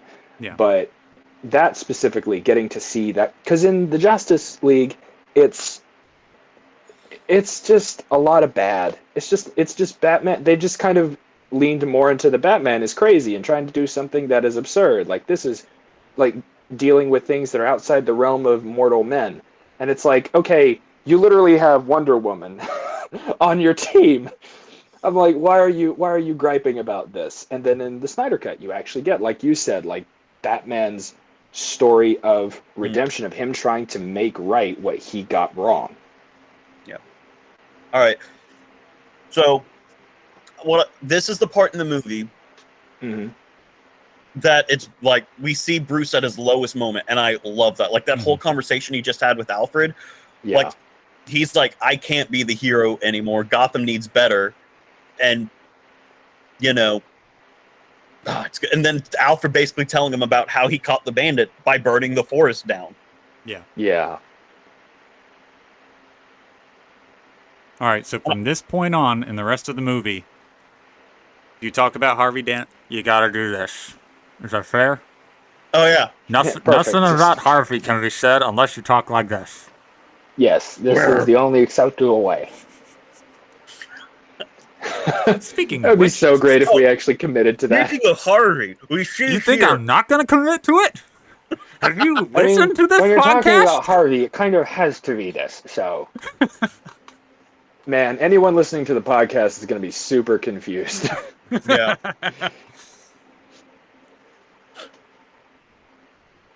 Oh, they won't be confused in a minute.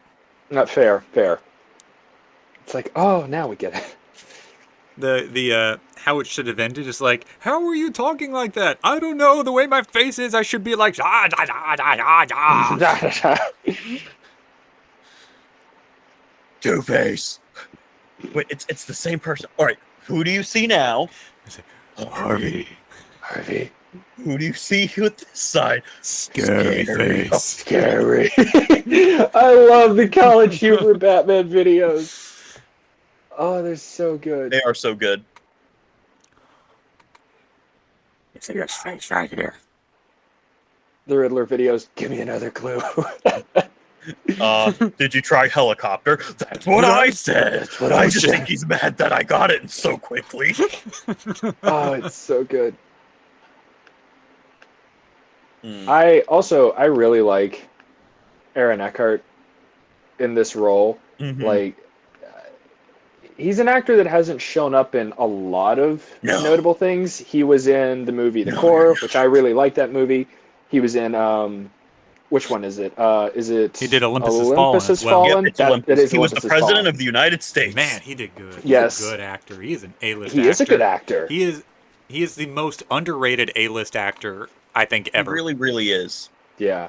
He's one of those actors that borders on A and B list just because people don't really use him enough. Yeah.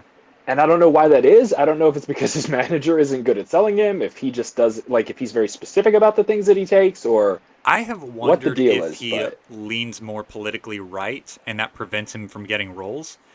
it is possible. I mean, because that is a thing that happens in Hollywood. Yeah, and it happens. It is. It happens a lot. I mean, it happened to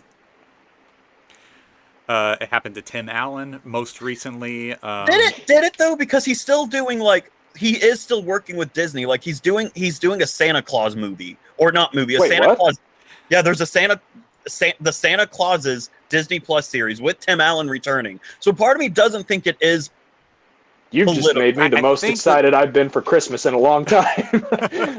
I adore the Tim Allen Santa Claus I do too. movies. Those and are yes, my I favorite. include the third one. So Yeah, I mean, even the third one, because last time I watched it, it was like me, Steven, Phil, Mary Beth, and one of their friends. We watched it over Christmas, and it wasn't that bad. Yeah, it has its cringy moments, anytime but you it's put it's Tim still Allen good. and Martin Short in the same area together, I'm going to love it. So Martin Short. Tim Allen did recently talk about how he wished the Lightyear movie had more connection with his Buzz, but like I don't think he like if he it was all political and he didn't work and he wasn't working with Disney because of it. I honestly would think they wouldn't even have him in the Santa Claus as Disney Plus series.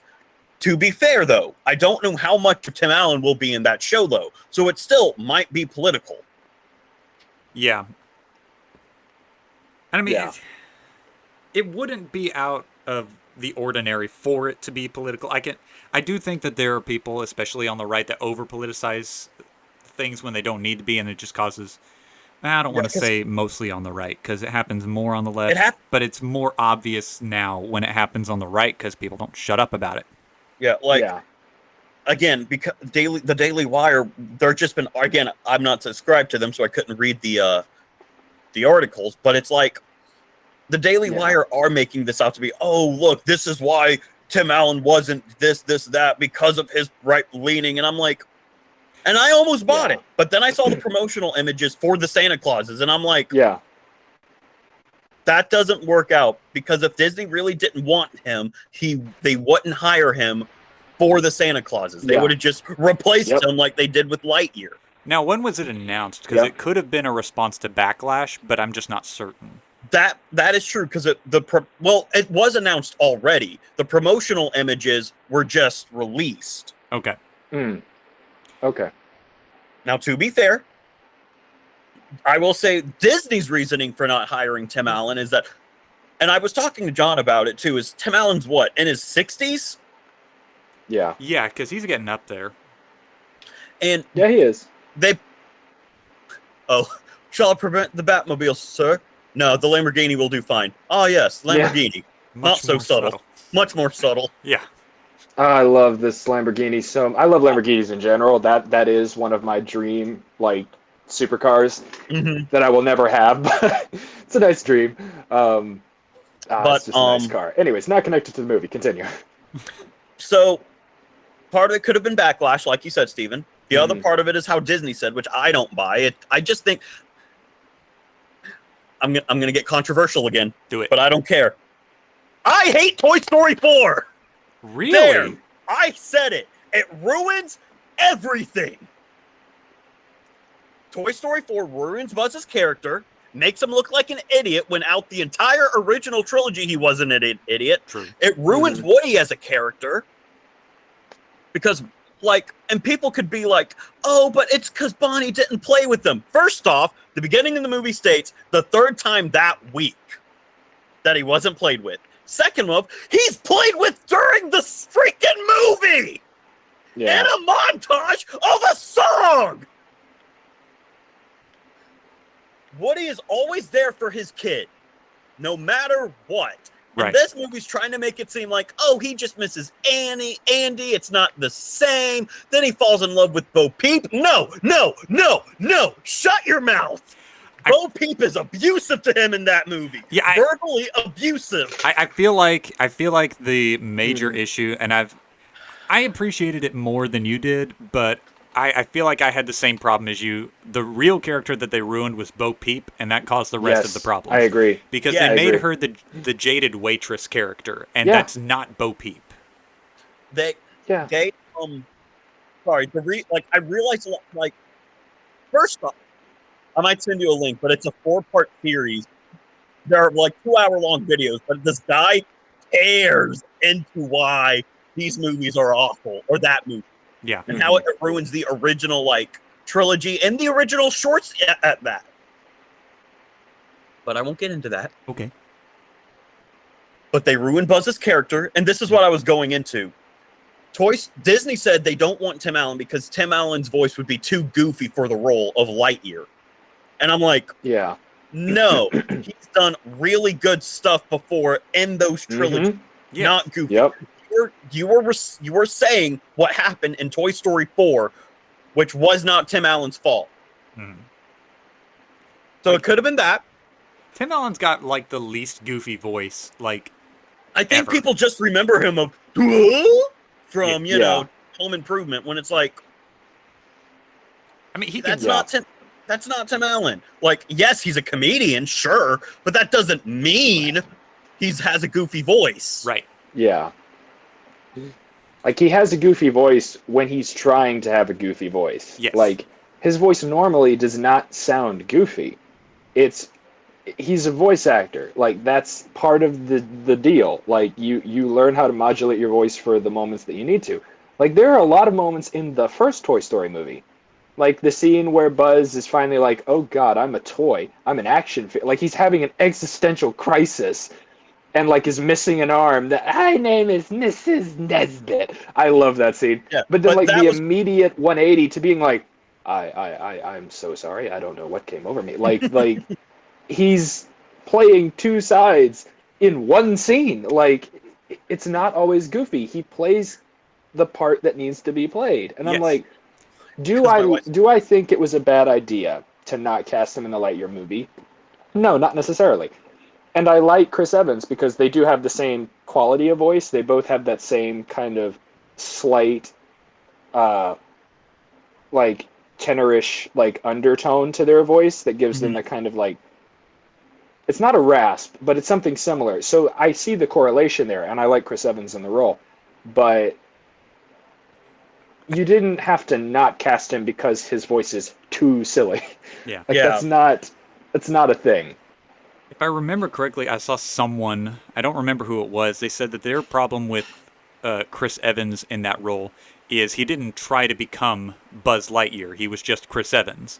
And to that, I understand. Like, I've not seen the movie at this point. I only know a couple of things that I've read about it. And usually my point with most films is if I haven't seen it, I really don't care. Yeah.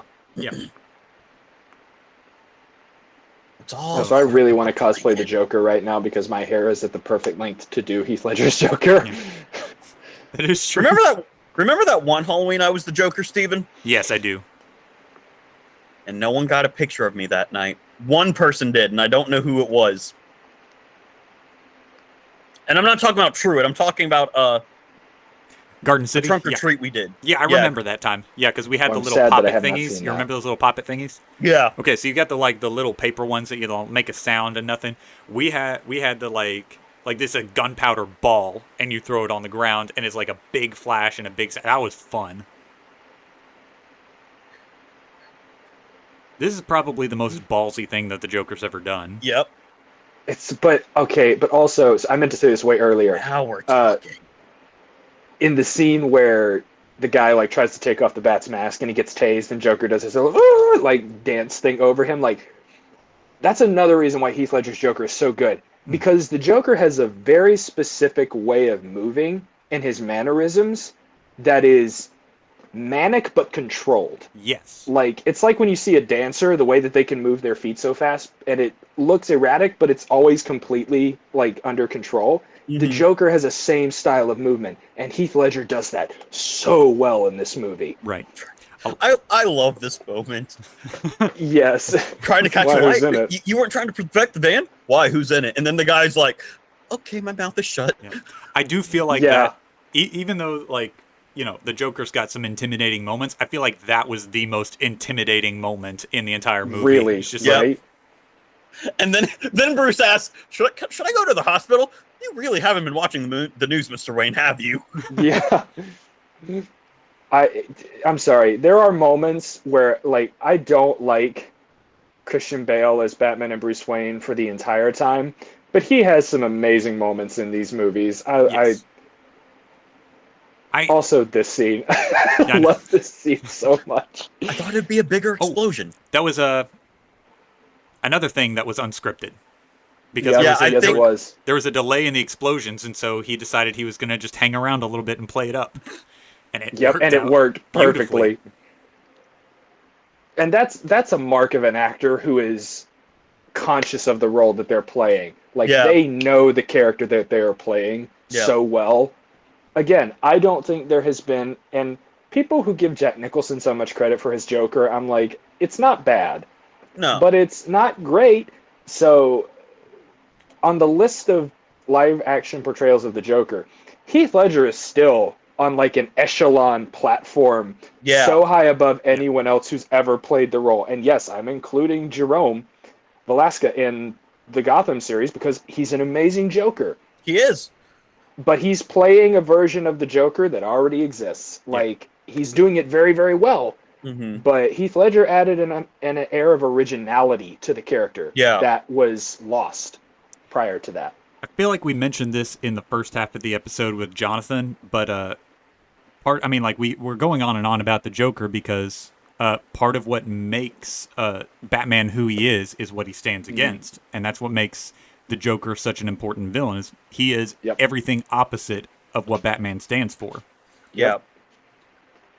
Have you guys seen the thing that the Joker was originally based off of? Mm-mm.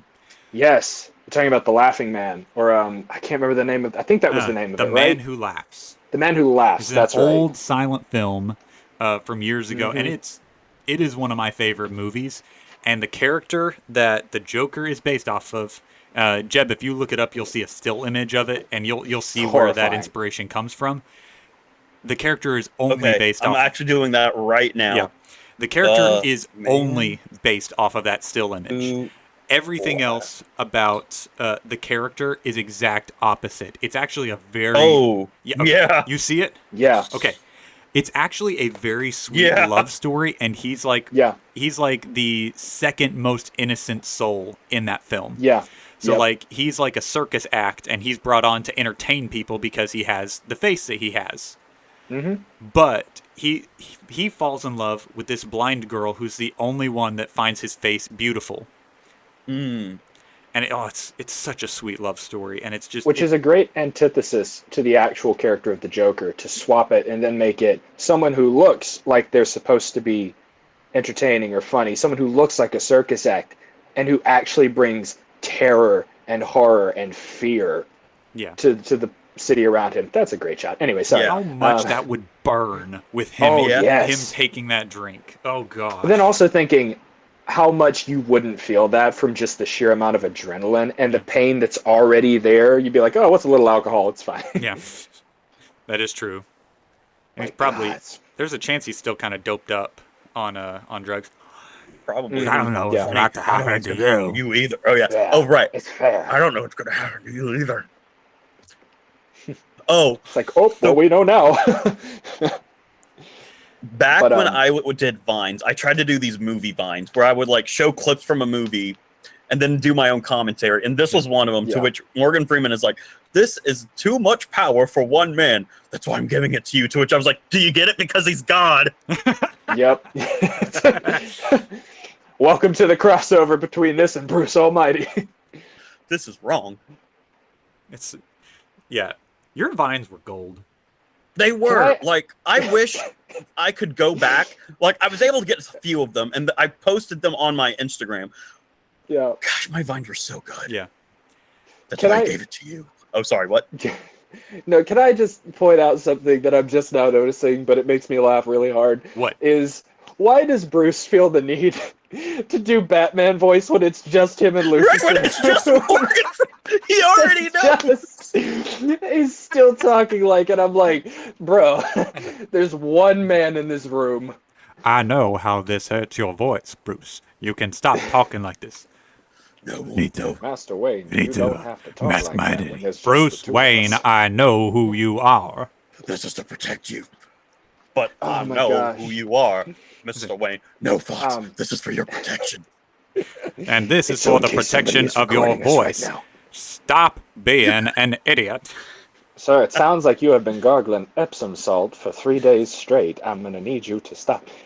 But going back to your point earlier, Stephen, where you were talking about the Man Who Laughs and that being the visual representation that they modeled the Joker off of, one of the things I admire so much about Mark Hamill with relation to his role as the Joker that he's played now for 20 years. No, I'm sorry, 30 years. Good lord. He has played this kid. Good lord. Yeah, 1992, because they cast him in the role in the animated series, and that's how long ago that series came out. Remember when he was going to retire after Arkham Knight or Arkham City, Bro, and he's still yes. going? Retire. Yep. You know They that were Jim like, but Carrey just said Disney that was he was like, going to but what retire if? from movies? Like, yeah, right.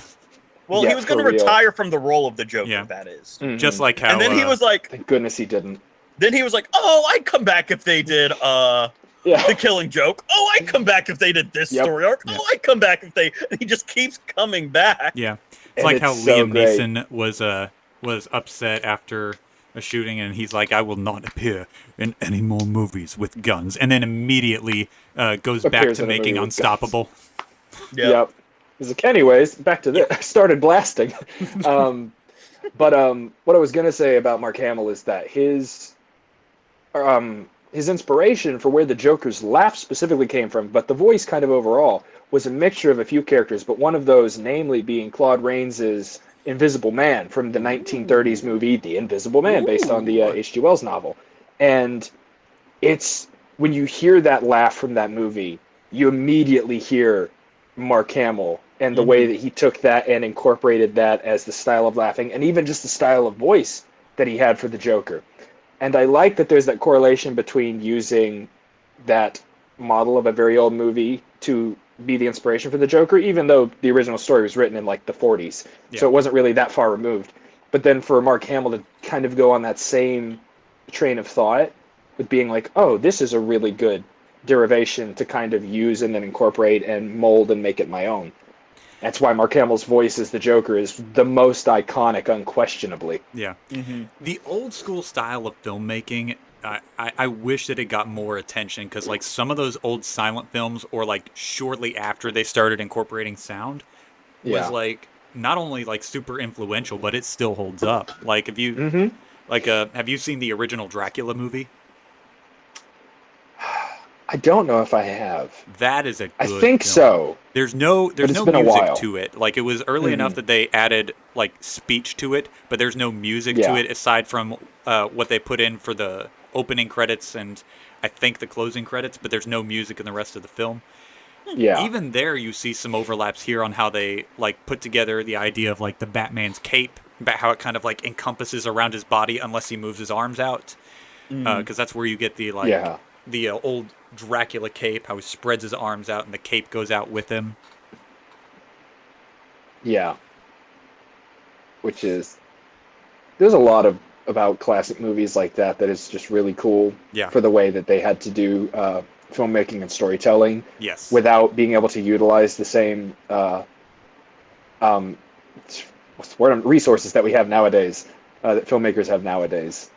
Yeah, and especially when you get to like the silent films, because like what they have to do in order to tell a story, because like you get a couple of frames with text, but you get like one frame of text every 30 seconds, and the rest of the story has to be told by the actor's body language and their facial expressions, and that's so I'm going through I started watching Metropolis before we started doing this, and man, I hate that I took this long to get around to watching it.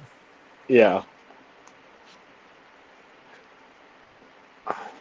The Social Experiment. Yeah. Yep. Still great. Again, because this is all a play on the One Bad Day storyline. Yes. Where Joker, or it's the Killing Joke storyline, where Joker's like, all it takes is one bad day to make someone like me, because that was his whole experiment, was I can make Commissioner Gordon just like me, I can make anyone just like me. You just have to push them far enough. Yeah. And that's Batman's whole completely opposite mentality, is that no, people can still be good, even when presented with unthinkable, horrendous choices that they have to make. Yeah. Now, I don't know about you guys, but like when I watch, movies like this, I kind of struggle a little bit with, with reality, because like, we know what we believe with our faith, and we know the state of humanity. Yeah. And then we see something like this, and we're like, yeah, see, people can still choose good. And then we're like, but wait, we know that the hearts of men are also not good. And then we have to like do this like little balancing thing. And I think a lot of that comes from how we've portrayed the tree of the knowledge of good and evil. And I think we've probably done a disservice to what the text says about it. And so I've kind of been going back through and being like, well, what was the tree of the knowledge of good and evil? Yeah. What did it mean when they ate it? Yeah. And I think there's also that element of we forget that when God is talking about, the hearts of men are evil, always referring to the flood story and things like that, or when Jesus says, I can't remember who actually wrote it, where it said, there are none that are good, not even one.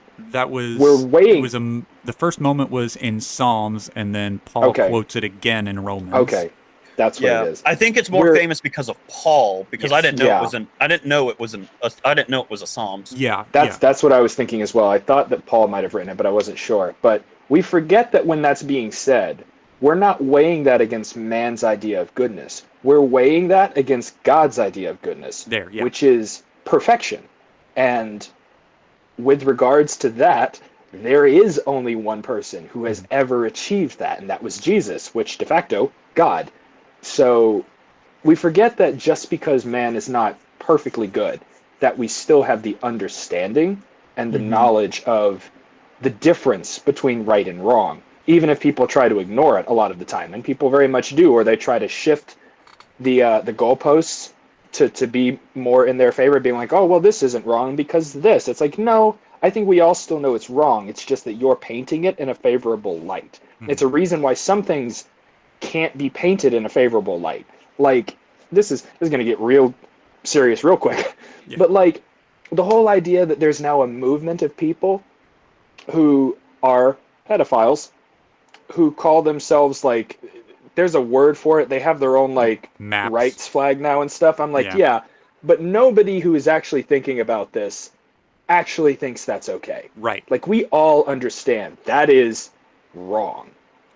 Yeah. Even no matter how far left or right you are, pretty much 90% of us are like, yeah, no, that's not okay. Nope, don't like that. Because we have this understanding of the difference. But it doesn't negate the fact that we also still have a sin nature in us. And so no matter how hard we try, we're still always going to fall short. We're still going to make mistakes. Yeah. Mm-hmm. All of this talk about, all this good Bible-y and Jesus-y stuff got me thinking about VBS. Oh, watching Batman. Yeah, because I was because we had the VBS best time to talk about Jesus. I mean, yeah. Yeah, we had VBS this week, and like some of this conversation reminded me of some of the questions we had with kids. Which, by the way, on a separate note from what I'm talking about right now, had a cool last day moment where we had some extra time, and usually when we got some extra time, I like to let them play a game and whatnot. But then one of the kids had a question, so we just turned it into a nice long what was it, like a good like 5 to 7 minutes of just like question and answers about the Bible, and they asked some really cool questions, and that was great and whatnot. But the reason that I'm even talking about that in the first place was because one of the visual demonstrations I did on the last day was we were talking about the Great Barrier Reef, because we were looking at how the relationship between the clownfish and the sea anemone. All right, kid, don't hurt yourself. But we were looking at that because we were looking at how they have a positive relationship where they have to work together in order to survive. And then we were taking that like, God made us special and he loves us and he takes and he gives us everything that we need to know him and he wants us to be with him for forever. And so we take care of each other because we're special to God. And then so I was showing them that example. And I started with showing them the Great Barrier Reef, like a picture from a satellite. And it's like, what do you guys think that this looks like? And some of them gave some ideas, like a bunch of islands. It looks like water. Okay, what's in the water? And, a couple other random guesses. And then one of the kids just goes, Ohio. Yep. We've reallocated Ohio. Oh, come to think of it, Australia kind of does look like an upside-down Ohio. Yeah, that's fair. Dang, kid might have been onto something. He might have been. Daggum. It's a conspiracy. It's not just kangaroos that aren't real. Even Australia's not real. Or is Ohio not real? Oh, Jeb, now you're just being too trippy with me. I'm just saying. I don't want to hear it coming from the guy who made me have an existential crisis on a 20-year-old game last night. Okay, yeah. So last night, Mhm. Jeb was streaming on Twitch, doing a test stream just to see if he liked it and whatnot, and he did really good. It was a good. Thanks. it was a good I stream. was about to say, yeah, I really enjoyed it. Like, Yeah. once you and Josh left, the chat was dead. So it was just me talking and no one interacting. Yeah, But no, I really enjoyed it, though. Oh, I yeah. think I might start doing that. I think That might be how I make Let's Nice. Plays and my content. I just need to make sure the Mhm. VOD's saved to my Twitch so I can upload them to YouTube and everything else. yeah, good plan. Yeah. But anyways, so we were hanging out on Twitch stream, and just me and Josh were just relentlessly going after him. And there was one point. How Mhm. much do you know about the Kingdom Hearts universe? I know the first game pretty well, not because I ever played and beat it, but because I actually read the manga series that came. Manga series that came out when Those the were great. yeah, they were, and that was my introduction to the Kingdom Hearts franchise because I never played the first game Yeah. when it first came out. I read those books and I was like, "Oh, this is a fun story. I like this." So, with regards to the first game, I know a decent amount. Mhm. With regards to all of the extended lore, I have some idea because my roommate Joa talks about it a lot because he loves those games. But like, I could not explain to you a lot of the wibbly wobbly nonsense that is the Kingdom Hearts franchise timeline. Gotcha. I will say, for anyone who's watching, Kingdom Hearts is not hard to understand. It is just a lot to remember. It Yeah, is a lot carry to on. remember, and you have to keep in mind which ones are real and which ones are not real. So like for like in terms of the chronology, you've got the main trilogy, which is Kingdom Hearts 1, 2, and 3, but there's also Chain of Memories in the middle where Sora's basically bewitched and he forgets things, Mhm. and then you see him interacting with this character Namine, who's a nobody based off of Kairi. Yeah. I'm getting this all right? Yes, you're getting it Yeah, right. yeah. I'm impressed. I'm Yeah, very sure. impressed. But But then I got again, enough. Chain I of got Memories enough. was your game. Chain of Memories was my your game. Out of the entire Kingdom Hearts series, that was your game that you played. Yes. Not because you actually had it, but you loved that game. I did. Well, I did play because I played it when it came out on Game Boy Advance, and it was awesome. Yeah. But I'd put this out there because I got thinking while he was playing, because he's playing the first game, and I was like, what if only Chain of Memories is real? And what if Chain of Memories was like his moment of sobriety where he's realizing that the rest of the world around him was fake? And Jeb was like, don't do that to me, guys! And then Josh jumped on board with me, and he was playing it up with me about how it's all a dream, and it's like, this is getting too real too quick. I did not like that. Yeah, I know. But we heckled you so hardcore. Y'all did. I mean, but like I said, I've been uploading my old YouTube videos to another platform, and I get so many bots in their hate comments, and every time someone says something, I just like their comment, and I'm like, okay, and I move on. Yeah. Because part of me wishes they're real, so I can literally just tell them off. Yeah. But like, the best moment on YouTube when someone did that, which it could have been a bot too, but someone commented on a video and they were like, I did not like this, and I was just like, okay, good for you, and I moved on. Like, people try to like get me down by these hate comments, whether they're bots or not, and I'm just like, I don't know you. Why are you trying to make me hate you or feel bad about what I do? Yeah. There was a guy on BitChute that was trying to tell me that I needed to Gotta be real careful with that pronunciation. the spelling looks funny too. But like that one mole that I've got like right there, it's telling me, like, he literally said, clip that Cocoa Puff off of your face and the reception you receive from this platform will improve. And I'm like, well, my wife thinks it's cute, and I'm not sleeping with you, so no. Yeah. It's like, you're not the person I have to lay in bed next to every night, so no. Yeah. I mean, unless you want me to get lucky by you, then that's a different story. Then. Also, quick side note. There's a tiny little jumping spider in my room because I just saw something like descend from my ceiling. I was like, what the heck? And I saw it's just a little jumping spider, and he's a very cute face. So Yesterday I when like jumping spiders. Yesterday when I was streaming, there was like a flying ant just flying around my room, and I'm like, that's terrifying. It's like it's like Ants a that wasp, fly are but didn't try terrifying. very hard. Like, I think it's because they fly. The ant themselves is not terrifying. It's just they fly. Yeah. They fly now. They fly now. Josh, is this what it's like to live in Australia, the land of the plagues? It's like Australia is just what if God didn't stop the plagues in Egypt? That's Yes. just Australia. Exactly. Freaking-exactly. It's like Egypt is not actually Egypt anymore. It was relocated to Australia. Yeah. How do you get these? Also, can we take a minute to appreciate the fact that Batman refuses to kill the Joker, refuses to kill anyone. He yeeted a dog down an elevator shaft not really 5 did minutes yeet ago. Okay, Just, and goodbye. the cops that were the SWAT team that was tied up by the Oh ropes my on their God. ankles and then sent off the edge. You Yeah. cannot tell me that none of them died.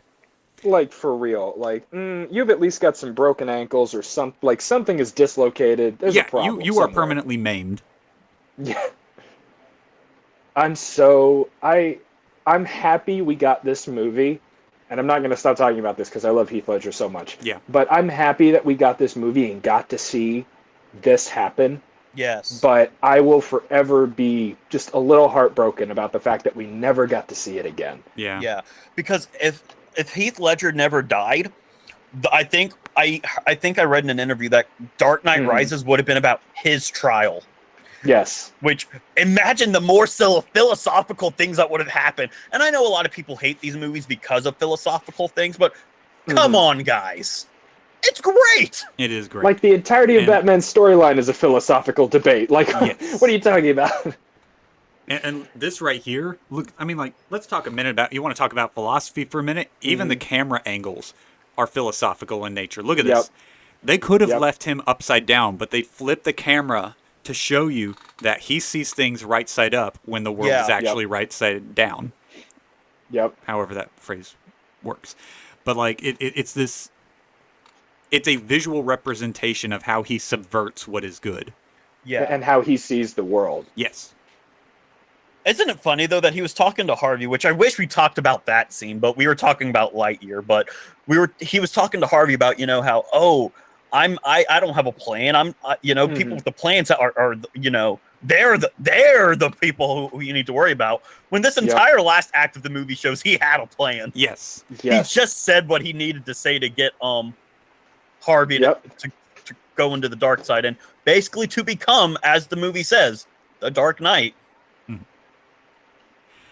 Now, I mean, his plan is chaos. I mean, his plan is to disrupt the good, and that's by any means necessary. And chaos is the opposite of goodness. Yes. Yeah.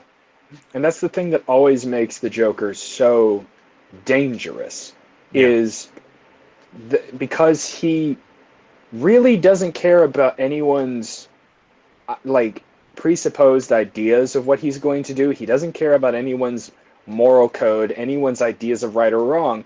The Joker simply does what he feels like doing that serves his purpose, whether that is letting someone live, because he constantly lets the Batman live. He doesn't want the Batman to die. Now, he will put him under trial and bring him down to a moment of death. But he doesn't ever really want to kill the Batman, except for a few stories and stuff like that. But the whole point is that you can't predict the Joker. Yeah. Because the Joker's not doing anything that makes sense to anyone else. He's simply just doing. Can we talk about the setting here real quick where clearly we know he's Two-Face, but only his normal face is being shown until now. Yeah. It was Yeah, the lighting in the shot is always constantly emphasizing whichever half of him is more in control. Yeah. It's movies like these and movies like the Planet of the Apes movies that came out, like Dawn of the Planet of the Apes, Rise of the Planet of the Apes, War of the Planet. Movies like those make me want to be a filmmaker. Yeah. Mm-hmm. What movies get that way for you guys? Like, if there is a movie that you saw that's like, man, this is so good, I wish I could create something like that. I had that a little bit ago. Okay, there's a There's a game that I'm playing right now and doing a Let's Play for. Shut up, Jeb. I am not a Let's Play channel. Steven's a Let's Play channel. He admitted it. This is his third game that he's playing on his channel. Not a Let's Play You channel. heard it here first, folks. Steven is, in fact, a Let's Play channel. So, anyways, it's a game I'm playing, and Jeb, I don't know if you've seen it yet, because, I'm Not doing yet. that. For my The personal... RPG one, right? Yes. So for my Yeah, I haven't channel, seen it yet. I do a thing where I reward people who go to alternate platforms like BitChute and Rumble. So I put those out a week earlier than what I do on YouTube. And so I'm doing a series called The Life and Suffering of Sir Bronte, and it is awesome. Like it's a butterfly effect game where like every decision that you make affects your character and builds who he is. And it's really cool. You've got like these little bars like this gives you more determination, which allows you to do different things later on in the game that you might not have been able to do if you didn't unlock it. This is your perception bar. If it's high, you can do things later, and if it's low, you can't do certain things later. Mm-hmm. And then there's willpower, which allows you to make tough decisions. Yeah. I overuse that willpower so much that my character is constantly exhausted of living. But Yeah. I was playing through it, and then like I think it was in the middle of like either the first or second episode recording I did. I was like, this is something I would want to do because like this tells a story with every character. Like I'm playing my character like a character who's defiant against what he sees as the wrongdoings and the injustices of the world system that's set up. So yeah, I feel that way about that one. And then sometimes some kids movies really do that for me.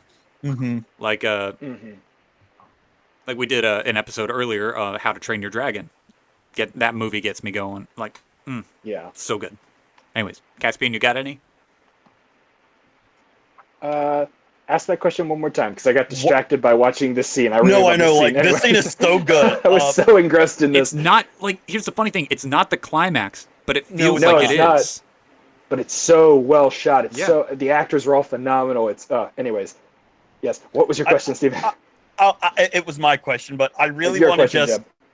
I really want to just take in this scene for what it is. Like, yes, Yeah. it's not the climax of the movie, but like, and I think Steven, you showed me a video about like what we're about to see, like how this has tension, like you don't know, and then Batman tackles him, and then the way we see the coin, Yeah. and then Batman's okay, the son's okay, Harvey's not, and it was Yeah. how they like showed that in progression with the camera. Yeah. Yep. Ugh. Okay, my question to you, because Mhm. we're about to get to the oh no, Batman, no, dead. My This legs shows are broken. Anyways. I honestly think that's what made his leg like he had to Yeah. have the limp Yeah. in the next Yes. movie. Yep. Is there because this movie and like a few other movies make me want to be a film director or Yeah. make a film. Are there any movies that like get you feel that way? Video game, movie, Ooh. TV show, anything that makes you feel like I want to make something that leaves an impact. Okay, so there is a movie called. Crap, I need to look it up. Okay. I Well, think you I look know. it up. You look and it up, we 'cause- will talk about this scene. Yes, because Yes, do that. Because something I noticed, which I probably have noticed before, but it just stood out to me this time. You've got that moment when Batman falls, and you see both of Gotham's knights collapsed under the weight of the Joker. It shows the power of a bad idea. Yes. Yeah, because a bad idea will ruin just about anything good. It's a Garden of Eden. If you eat of the tree, you're not going to die, because God knows that you will be like Him, knowing good and Knowing evil. good and Yep. evil. He puts this bad idea in Eve's head, and it takes control, and it ends up with the world being fallen. And here we see the bad idea of the Joker brings down both knights. Mm-hmm. Yeah.